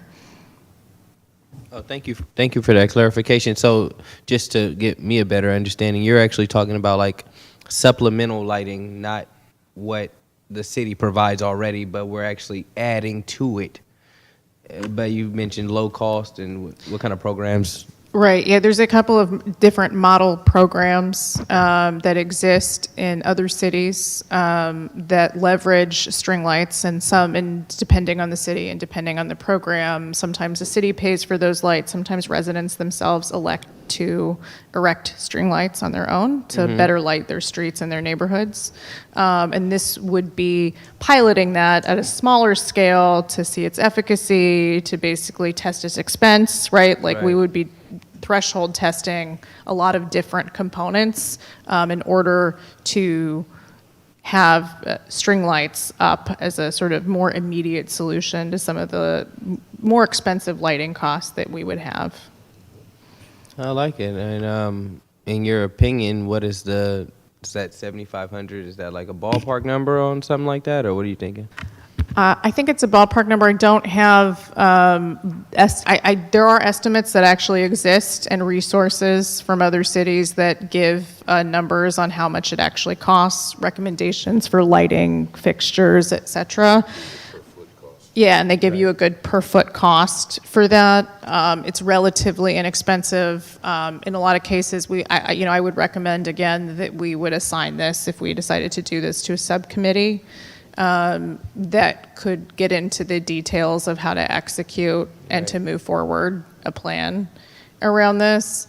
But essentially, it is low cost. I think the remaining questions are how to expend the funds, and then who does the sort of like the lighting itself, who does the work, yeah, is the question. And different cities have handled that in different ways.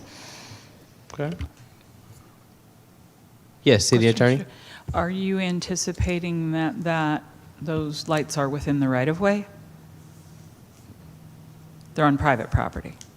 Well, I think that it just depends. I don't think we've gotten into that level of detail, and we didn't do that during the discussion when we allocated this item, because I think the intent was that we would, yeah, I think the intent is that we would assign this to a subcommittee to sort of further explore some of the questions, much like our banner program, right, to have a concentrated set of questions to answer. So happy to help about what our code would allow and not allow relative to the right-of-way, et cetera, what that means about who has to install it, et cetera. So if you get there, right, thank you. Do you know if there's any ordinance that would prohibit like supplemental lighting in the city of Vallejo? No, we have some supplemental lighting that staff has installed, as you know, some tree lights or string lights that have been installed over time. Some of those have been solar. We had an original set once upon a time that was installed by private parties and, how do I put this, tapped into the street light power. So, you know, there's some rules around that, but no, there's nothing that prohibits it. Now, again, it would have to be approved by, you know, the council to install, but that's a different issue than what you're talking about. And then my other question would be if you can refresh me of the name of the organization that kind of runs the dam. What is it, CCRC or something? I'm sorry. I remember they had some sort of input on the lighting years ago. Is that still current? Do you know anything about that? The CCRC had dissolved. Okay, doesn't yeah, ex- yeah, I kind of doesn't remember exist that. anymore. But as far Yeah. as like the lighting situation, I remember hearing some sort of discussion that they used to kind of band together and it was something going on. I can't remember the story off the top of my head, or maybe it was some guy who used to put out lighting, or it was something. I can't. Yeah, so that was sort of what we were talking about, like kind of you can develop a program for lighting, make some suggestions for that, but rogue lighting starts to get a little dicey in terms of, remember that the city has responsibility for the right-of-way and the sidewalks, et cetera, and how lighting is hung and whether it creates a hazard for motorists or other things is a real thing. Sure. Sorry. So, but again, that's beyond the scope of what you're talking about. You're just talking about where would you suggest it, what would they look like, et cetera, I think, at this point in time. Or Well, that's what I you're would actually planning even to more talk about. specifically say, I think we're just talking about budget allocation, so I don't even think we're making. Well, that's all you're talking about now, because that's all that's on the Correct. agenda. Yeah. But I think if we wanted to have a discussion, we could bring in examples from Benicia and Baltimore and a whole host of cities. Commissioner Harrell? One of the items that has to be considered within the budgetary considerations is future banner or expansion of the banner program. So if we don't Keep it pre-plan that, it won't happen. Very true. So just put it on the table for what we have to get to. So then what are the other items that we know we're going to need to take care of or get involved in? Training? Any other, I want to hear from the new commissioners. What you guys thinking about this budget? Y'all really ain't new anymore, but you know. Go ahead, Commissioner Gonzalez. Gonzalez thought, well, she covered, I did make my recommendations. I think you did point to one of the events being a little bit too close, but, you know, it's something that we can consider for the 26, 27 budget. And I would like to have the commission consider that. But for this year, for the current monies that we have, that we don't want to waste and lose, I am making that recommendation once again for the under the beautification, and that would be for the visitor center at Visit Vallejo. I know that there is a project, they're undergoing a project to continue with the work there. It is, I believe, at the ferry building, right? And there's a lot of traffic that comes through there. The second item was the Vallejo Waterfront Weekend, and that's Vallejo Fest, and that's in October, so I don't know if that's too soon. But I hope not. I would hope that we can get the initial banner stuff done before this summer. that's the hope. Yeah. Yeah. So, you know, for that, the last Vallejo Fest, we had a very successful event. I believe that we had upwards of 4,000 people come, and these were local as well as people from out of town and out of state. So that created tons of economic traffic for us and really good positive attention. So I would like to allocate design and communication funds toward that. Specifically for the beautification, I would like to earmark $5,000, and for the design for Vallejo Waterfront Weekend, $1,000. I think we've left the agenda here, so I just want to, the item B is for you to ask, this budget's still sitting here, So you can talk about how you want to expend this budget Right. anytime between now and June 30. This is not going away, and it's also not on the agenda. The question that's on the agenda is, what are your budget asks for the following fiscal year, FY 26-27? So I think because we were talking about the banner money, we got a little sidetracked onto talking about money in your existing budget. But if you want to, So for Oh, I'm I'm so Sorry. sorry. Go for it. For clarification, are we just tasked to come up with a budget amount right now for 26, 27? That's it? right. yeah, Okay. that's what's on the That's agenda. exactly Okay. right. And So your, what's the amount? Do we want 20 or we want 27? At this point, I think we need to just make a budget, another amount for, another request for $20,000. Yes, I think at this point, we need to make a budget request for an additional $20,000 so we can keep our budget strong. And if we're granted that, of course, we're blessed. We'll be continuing to work. We'll have more ammo to continue the work that we want to do. Obviously, some of these line items we have, we're going to be under budget on. So, making the budget request is the right thing to do. It's actually expected of us to do. And, we just pretty much got to shoot our shot to see if we're going to get this money or not.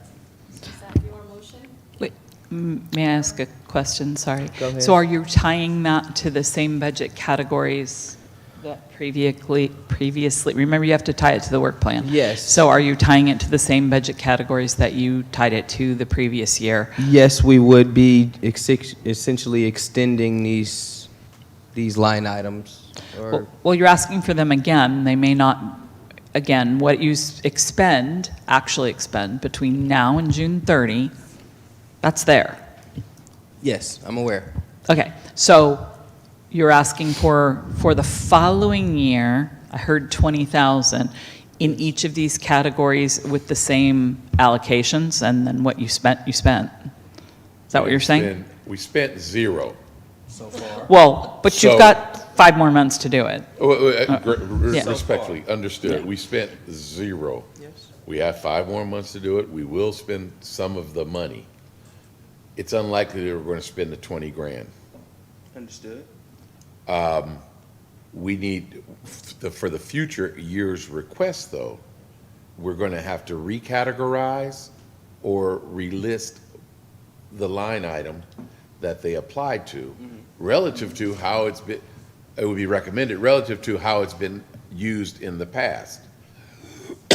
So for instance, if safety and beautification, she's just asked for, and I don't want to sideline this, she asked for $5,000 for that, that would move to 5.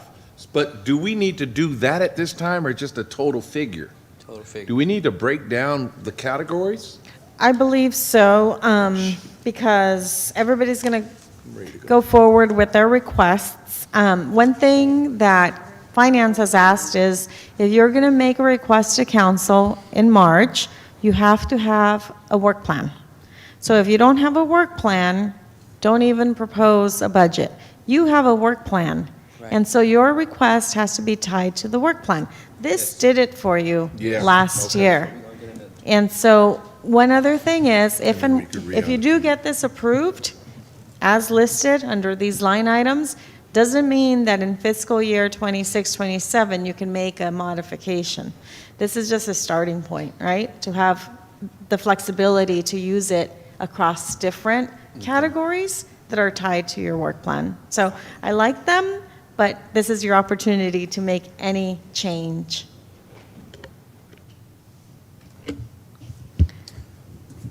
Vice Chair Garcia? I will cede to Commissioner Mitchell.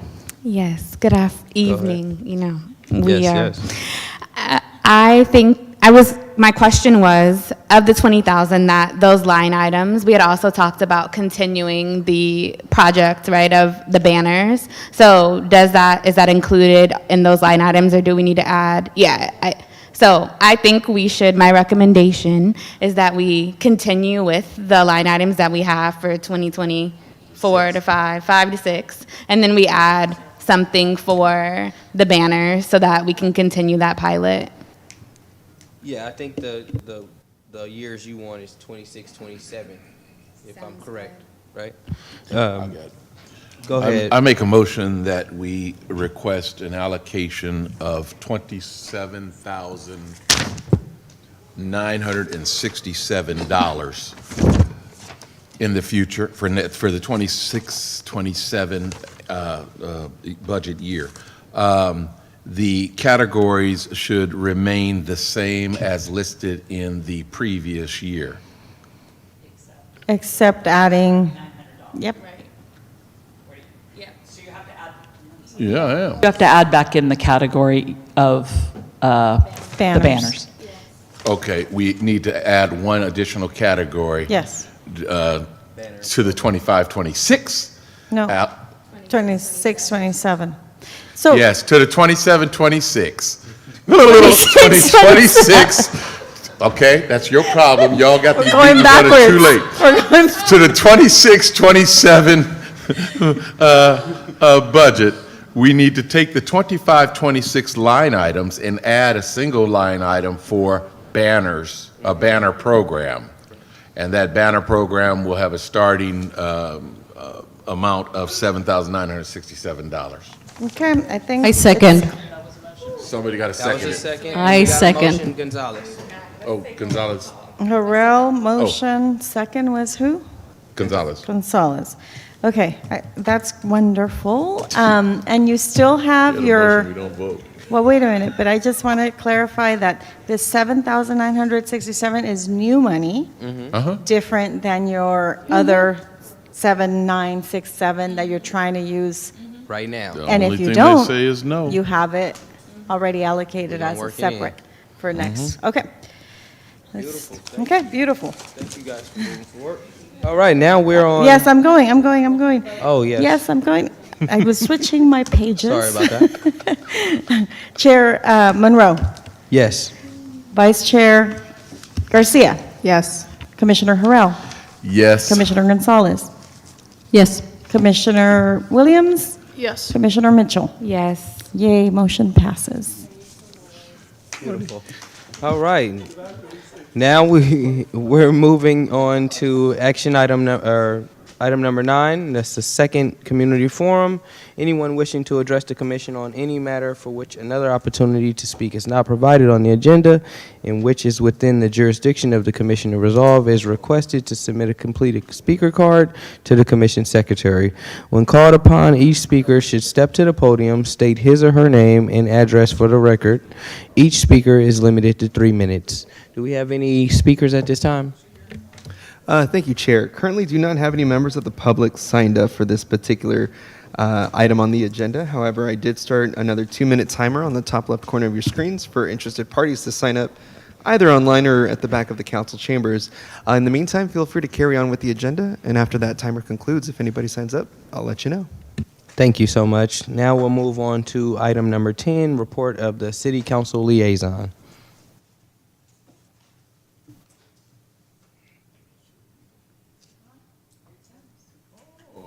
You guys hear me? Yes. Thank you, sir.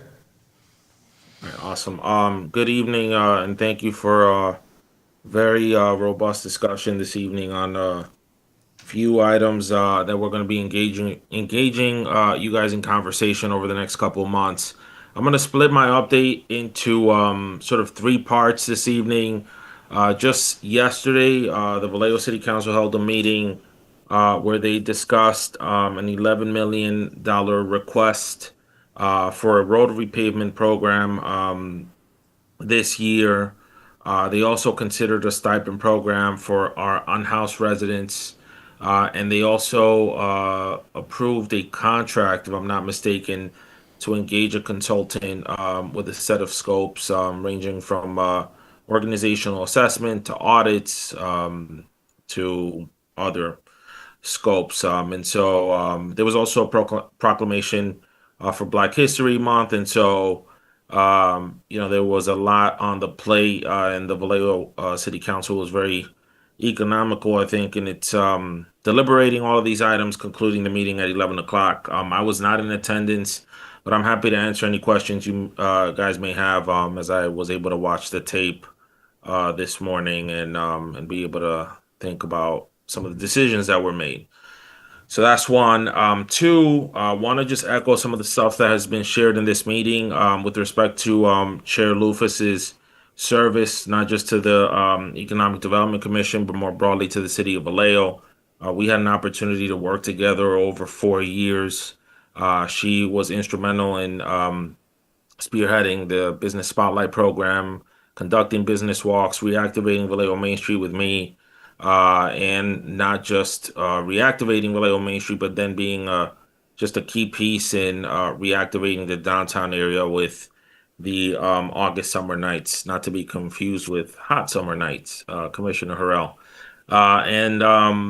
So just incredibly grateful for her service and look forward to continue to partner with her in other capacities in the years ahead. And then separately, before I answer any questions from the group, I just want to sort of report back. I heard some conversation earlier in the meeting, and I just want to directly respond to some of the points that were raised mainly by the chairman around the work of the council liaison. Now that I get to serve in that seat, and then more specifically, how I was able to work with former Councilmember Loera Diaz, former Vice Mayor Loera Diaz, to ensure that we were optimizing the commission's use and to also execute on work plans. So just at a high level, reflecting back on 25, I requested and got support from the council to have a visit Vallejo and the Solano Economic Development Corporation report into the Economic Development Commission, not just because of their contractual obligations to the city of Vallejo, but more specifically because of matters that were being discussed at the council level, like the V bid, which I alluded to earlier. Last year, there was a $1 million cut that I asked for in our city budget in the sort of May to June time period to address our structural deficit and also redirect some of that funding to public safety investments. Although I did call for the cut, the funding for the work plan of this commission was preserved, and we were also able to augment it to include the priorities identified in this current commission's work plan. I have followed up throughout the year with City Manager Murray and City Attorney Nebb to have them formalize an administrative rule relative to the street banner program so you guys could have the discussion that you're having this evening. And City Attorney Nebb is at the meeting, so she can confirm how many emails I've sent throughout the year to that end. Offered up 3 suggestions to the rest of the council for appointments in Commissioners Williams, Gonzalez, and Miss Taylin Mitchell. And so because of that, for the better part of the year, we were able to have a fully staffed and fully appointed commission. And I look forward to continue to make those appointments over the rest of my term. And then lastly, I know the chairman raised some concerns around my attendance, and I do want to just clarify that.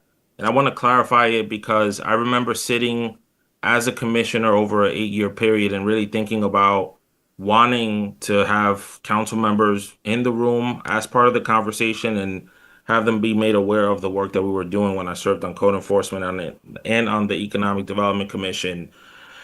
And so, just for the record, you guys met 7 times in 2025. I attended 5 of those meetings, 4 of them in person, 1 virtual, taking part in several discussions. In one of the meetings, I sent in a written report. The meeting I didn't attend, it was because I was in a Cal Cities conference in Long Beach. But I did watch the tape to be kept abreast of the work that the commission was undertaking that month. And again, I just want to underscore that that's very important to me to make sure I'm showing up, if not in person, virtually, so that there is a fruitful partnership in the same way that I had one with former Vice Mayor Loera Diaz. And then lastly, not just in relation to the Economic Development Commission, but more broadly as it relates to really exercising the expertise and power of each of the commissions, I requested and got support from the Vallejo City Council this past year to have that MRG report that you guys discussed earlier this evening added to all of the 19 commissions and their respective agendas, so we could hear directly from you on your experiences and suggestions for possible consolidations or enhancements to your experiences as commissioners. And again, very personal to me because I served in that seat over an 8-year period. And then lastly, that March 3rd meeting, which has been sort of alluded to or referenced this evening multiple times, was a request I made again to give all of the commissions an opportunity to directly engage the Vallejo City Council, not just in making budget requests for the upcoming year, but also to offer up any recommendations of things we should be looking at. And this is the first time in a long time that an amendment was actually made to our meeting calendar so that boards and commissions have an opportunity to engage the council. So I'm looking to continue to build on the work that I was able to do in 25, not just serving as a liaison, but also in alignment with one of the things that I promised my district and the city, which was to make sure that we were really giving you guys some opportunities to engage and giving you guys some opportunities to get involved in the decision making of our city. And then lastly, this is the third bucket, and I'm sorry because I know you guys want to go home. When it comes to best practices, working between commission and council liaison, some of the things that I found helpful in my term was just ensuring that there was constant communication between the chairman, vice chairman, and council liaison, showing up at council meetings. So if we were talking about something at the meeting, we also wanted to make sure we were calling into council meetings, verbalizing those opinions as individuals, not as a whole body, and then requesting time with our council liaison to present to the Vallejo City Council a work plan. And we were able to pass 3 consecutive work plans that were approved by the council.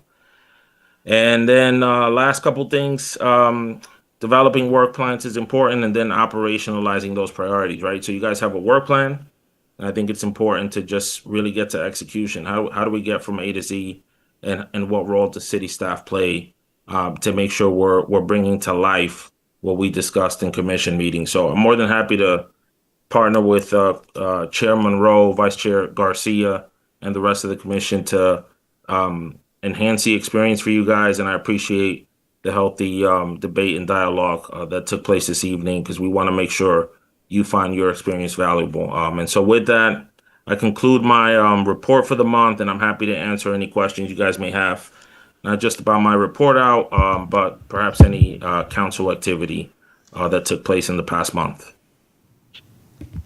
Thank you so much, Commissioner Harrell. Last evening, during the course of the meeting, as I was listening to it, there was a request for $1,000, I think, for the city manager's office or from staff, to council to be used for soliciting information from members of the unhoused community. It was my understanding that the total allocation was $1,000 to be split up according to whatever staff determines, through gift cards or otherwise. Today, in one of the local publications, it was listed as a $1,000 stipend going to basically individuals. And so I want to verify that it was not $1,000 to multiple individuals. It was a total of $1,000. Can you clarify for us? Again, I was not at the meeting last night, but my understanding from the staff report was that the program and the value of said program to get it off the ground was a total of $1,000. Okay. Not $1,000 per participant. Right.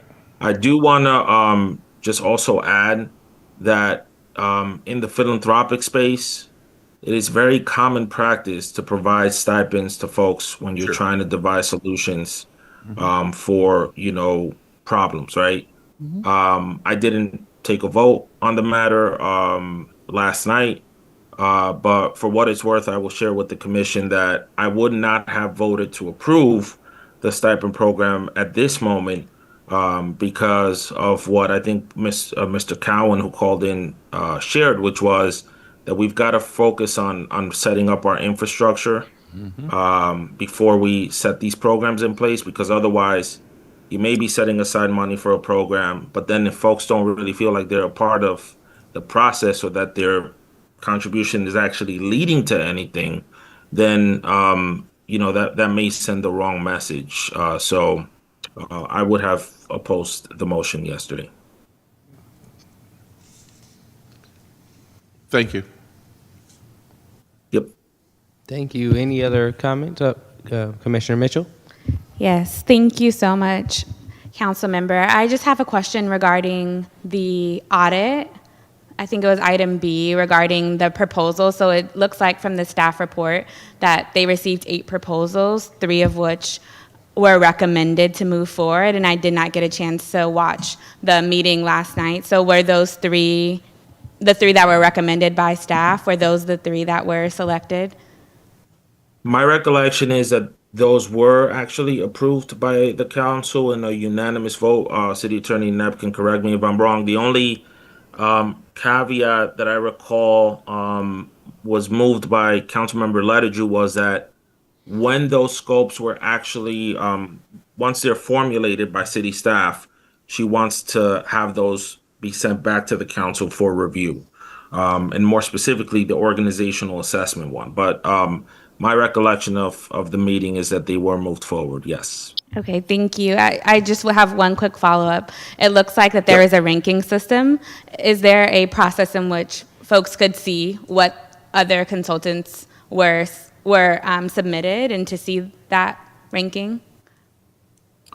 City Attorney Neb, I don't know if you can weigh in on this one. I mean, I never have any issue with making information accessible to the public, but I'm not sure that was included in the motion yesterday. I can follow up, but City Attorney Neb, I'm not sure if that's common practice or if there would be something barring us from doing so. Can you comment on that? Sure. I won't be able to directly answer your question without going back and looking at what the RFP was specifically. And it isn't necessarily true that there was a paper ranking for those who, I don't know the answer to that question. I was not a participant, so I can't speak to that issue, but we could look at it and give you that information back. Okay. Yeah, And I'm it just wasn't reading. Councilmember Matias is correct. It was not included. Any public information on that was not included in the motion. Just to clarify, the 3 that were approved as a, I think staff described it as a bench. So it's basically an on-call services. So that the contracts are already, will already be in place with no necessarily work plan or scope until those are added. We do that for the city does that for a lot of contracts where we're trying to, have a pre-contract in place, and maybe we need work over the course of a year on something like, I'll use an example, elevator repair, because you need it when you need it, and when you don't need it. So that was the idea, was the bench of those 3 individuals or 3 companies to bring that work forward as needed.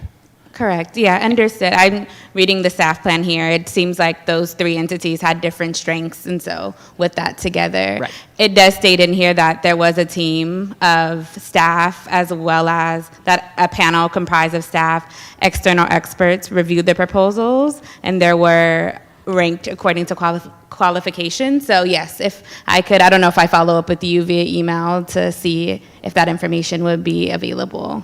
That's fine. Okay, Yeah. thank you.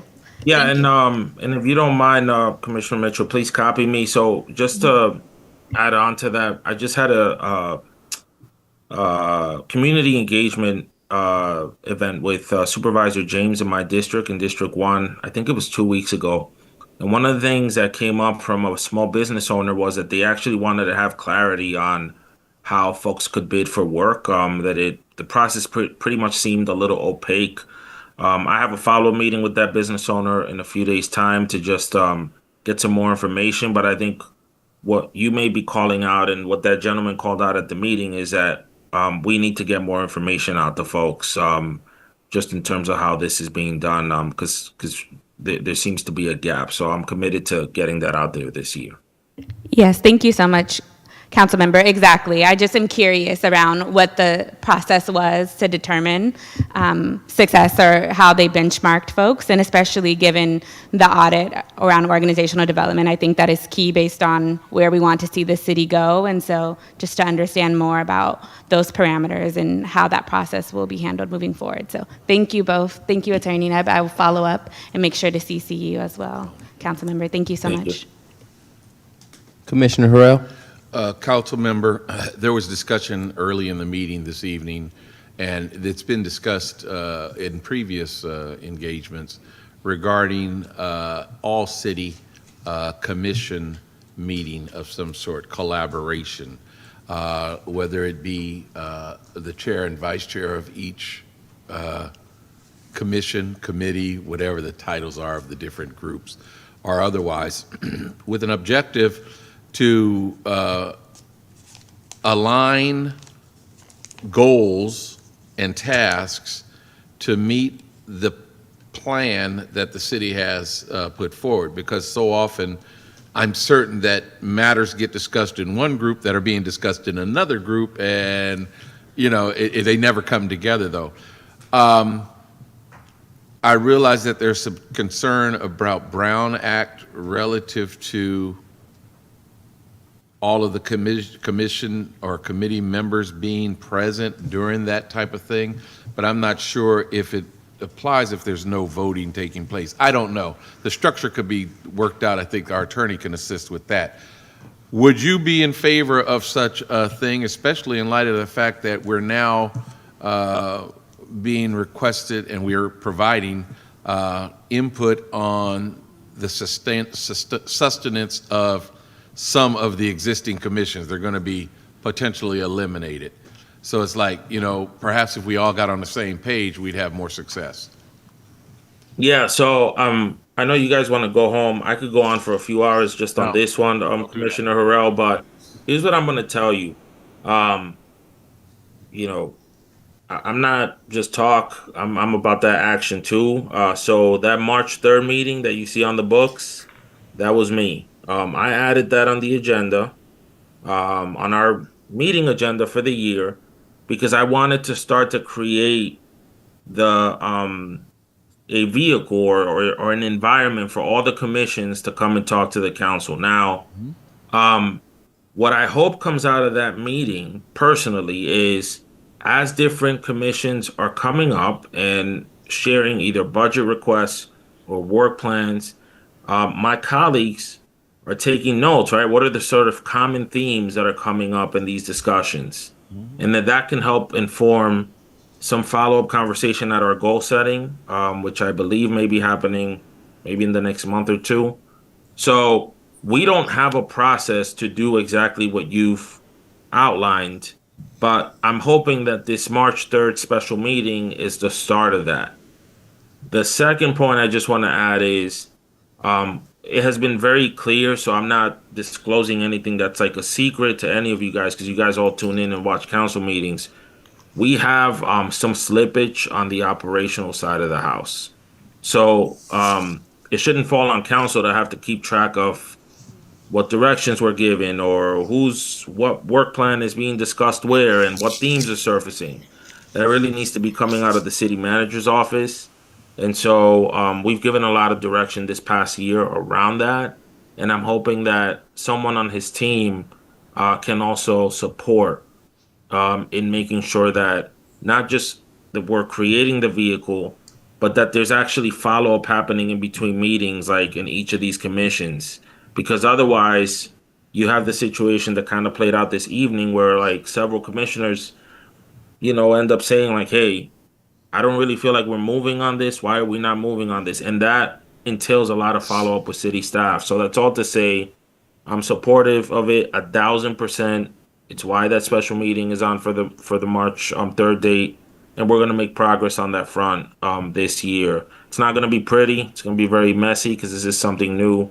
But I envision that we should have something in alignment with what you described 100%.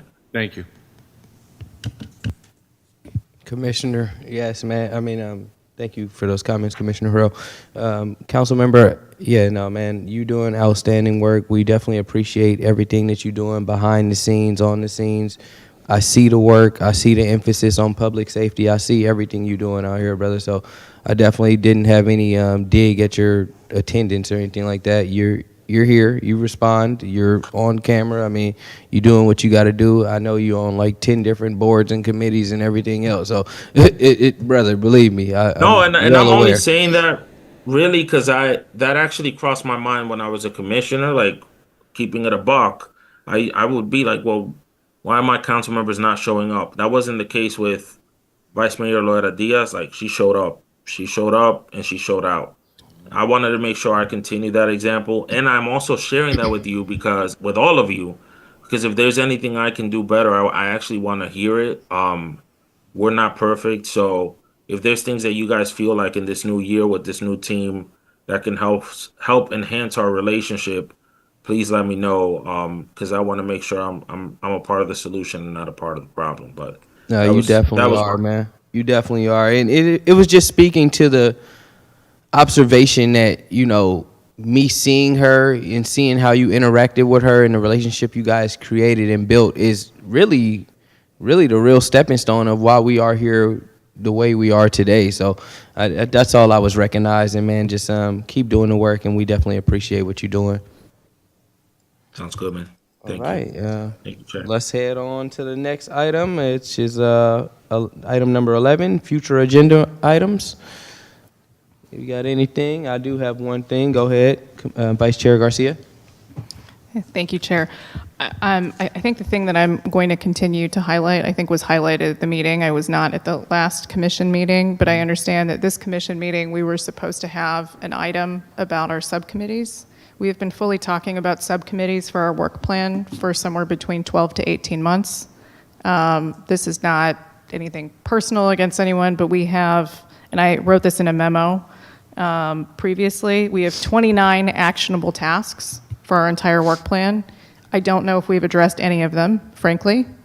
And we have had this work plan for a year, next month. And we are going to council and requesting items for budget. What I am optimistic about is I really believe that I think that this body of people can carry that work, but I think we need the mechanism and the structure to carry it. So I will request again, I've requested many times that we have it on the agenda, and my expectation is really high that I'm going to be working closely with the chair, with the liaison, with our staff secretary regularly, starting within the next 2 weeks. I'm hoping that we can all get a meeting on the calendar, so I'm saying it here in public forum, that we can regularly maintain to make sure that we're supporting the staff in aligning our agenda appropriately so we can actually address the work plan. So that's really what I wanted to convey. Yeah, I think, I'm not sure if you were aware, but I mean, there was a little kind of a situation going on within the past month. I mean, yeah, I mean, we had a resignation, so we kind of had a makeshift agenda, is what I'll call it, but I think it was effective. I think the secretary did a great job of working with what she could work with and getting us moving forward for today, but definitely respect the acknowledgement of bringing those items back to the commission respectfully. When a commissioner brings an item, and this is for everybody, when a commissioner brings an item to the table, you definitely want to be here to discuss that. I like to discuss it with the person who brought it to the table just out of respect. I wouldn't want to discuss something that it wasn't in my purview or whatever it may be. I understand we all working towards a common goal of the work plan, but you kind of being the author of that, I definitely felt like it was reasonable to postpone those things, or at least have you here present to discuss those other subcommittees. And then also just making sure that we have the support of those subcommittees as well, so we can just get them passed through and actually get the ball rolling on them, because that's the main thing, of course, as well, is getting the volunteers to actually be on it for you. So that's all I got. Oh, no, future agenda items for me. Mr. Kirk Smith reached out. He wants to give his quarterly review. So I'm going to request that he is on the agenda for next month. He likes to be on the. He would like to be on the March agenda, so we will have a presentation from him next month, and that is my only item for future agenda items. Commissioner Harrell?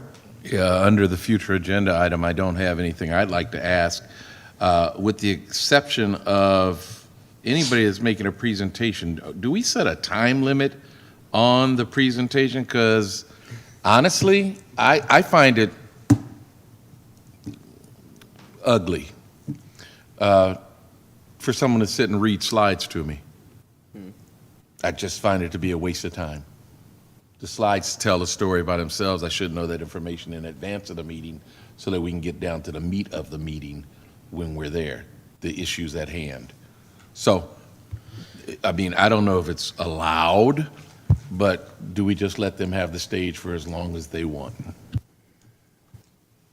I would suggest that I was just reviewing our email. He said that he would send us the presentation. If we could get that presentation sent to the whole commission before the meeting, that would probably be a little bit more helpful, and then maybe that would resolve what Commissioner Harrell is talking about. Well, perhaps, but I think the question is, do we need to have a full presentation if we have the complete slideshow in advance?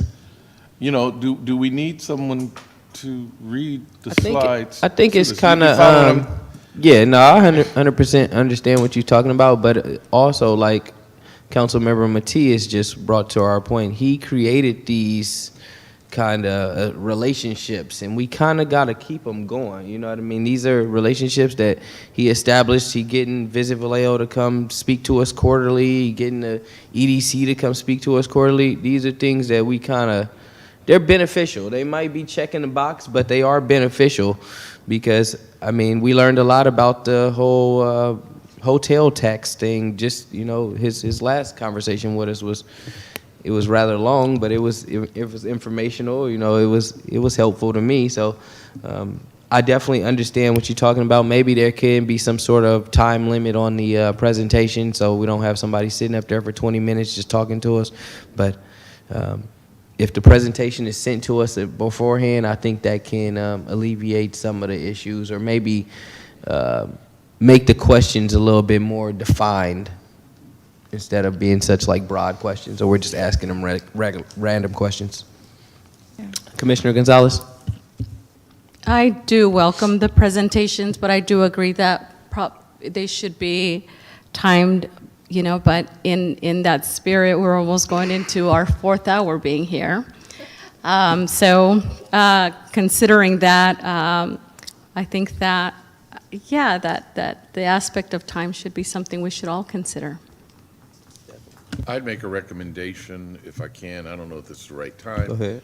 But we give them a 10-minute presentation time. They provide us with the information in advance, 10 minutes for presentation, and then we can ask our questions and keep it moving.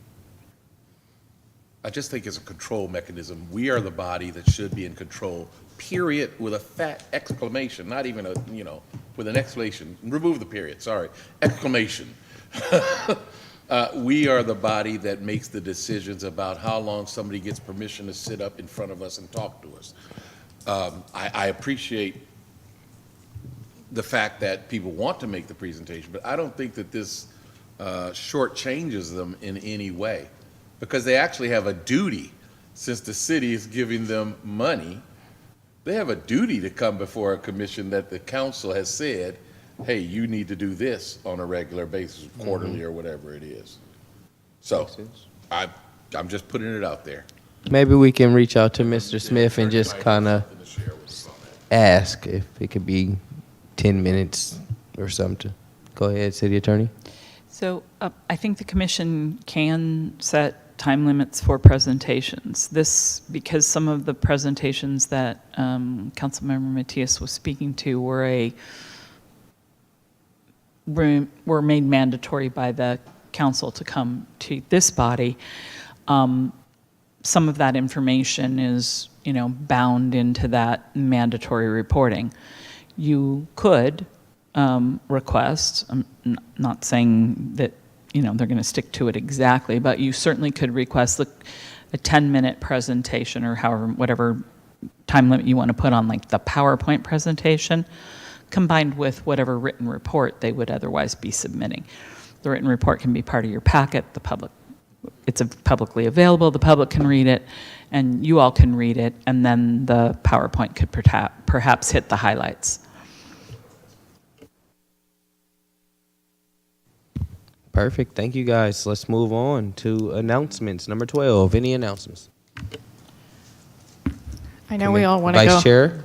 Thank you. I know we all want to go home, but I did want to give a brief shout out to Staff Secretary. If I'm allowed to talk about this, I think that I had an impromptu tour today of Quarters A, I think, is it Quarters A? Which is the Admiral's Mansion on Mare Island, which has received, it's a project that's received $2.7 million, which I understand is actually not near enough to restore this precious building, but I wanted to share it was really serendipitous. It's an amazing building, and it really, really, I think, just reignited my excitement about like why I'm here and the work that I think our staff does day to day. So I really wanted to leave us on a note thinking about, you know, the important work that our staff are doing, that actually things are moving. Right. Even if other things may be more glacial than others. That in fact there are, you know, people inspecting and contracting and building, and I think that it was just a great testament to our work, so I wanted to highlight that. Beautiful. Yes, City Attorney Ned? So I did want to just give a little bit of information. I'm trying to take the opportunity to push this information out. We had, in fact, some of the suggestions for this information came from Councilmember Matias and Councilmember Letajou about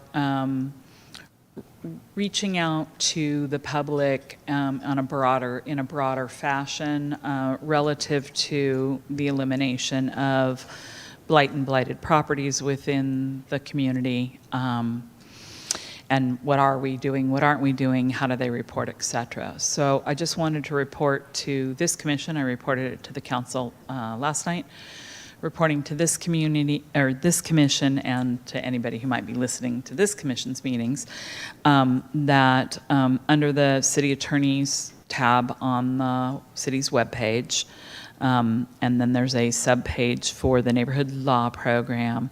We have made that a bit of a landing page where you can go get information about how to report things. There are click-throughs so that it jumps to all of the other reporting tools within the city, what types of things get reported to each type of department or throughputs. A little bit of information on what we have going in terms of litigations that are open and served, blighted properties that have been cleaned up. Those are going to be updated regularly. We're also about to add some additional information to that page around sort of what are the different tools in the tool shed, if I want to call it that, for those types of circumstances of blighted properties. What does code do?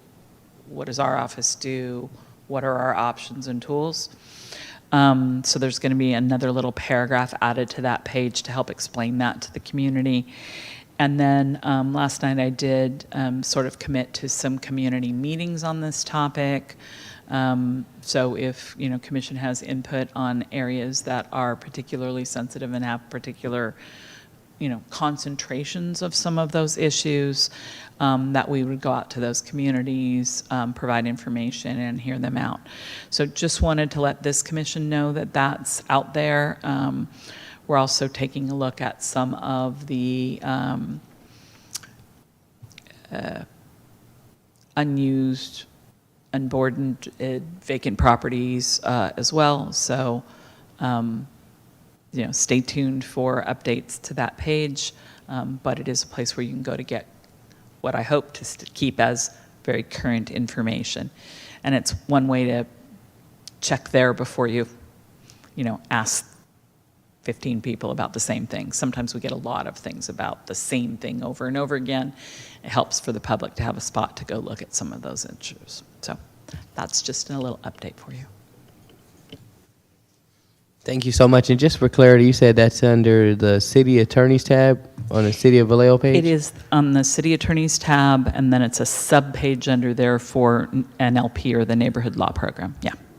Thank you so much. You're welcome. All right, guys, this meeting is adjourned at 9:53.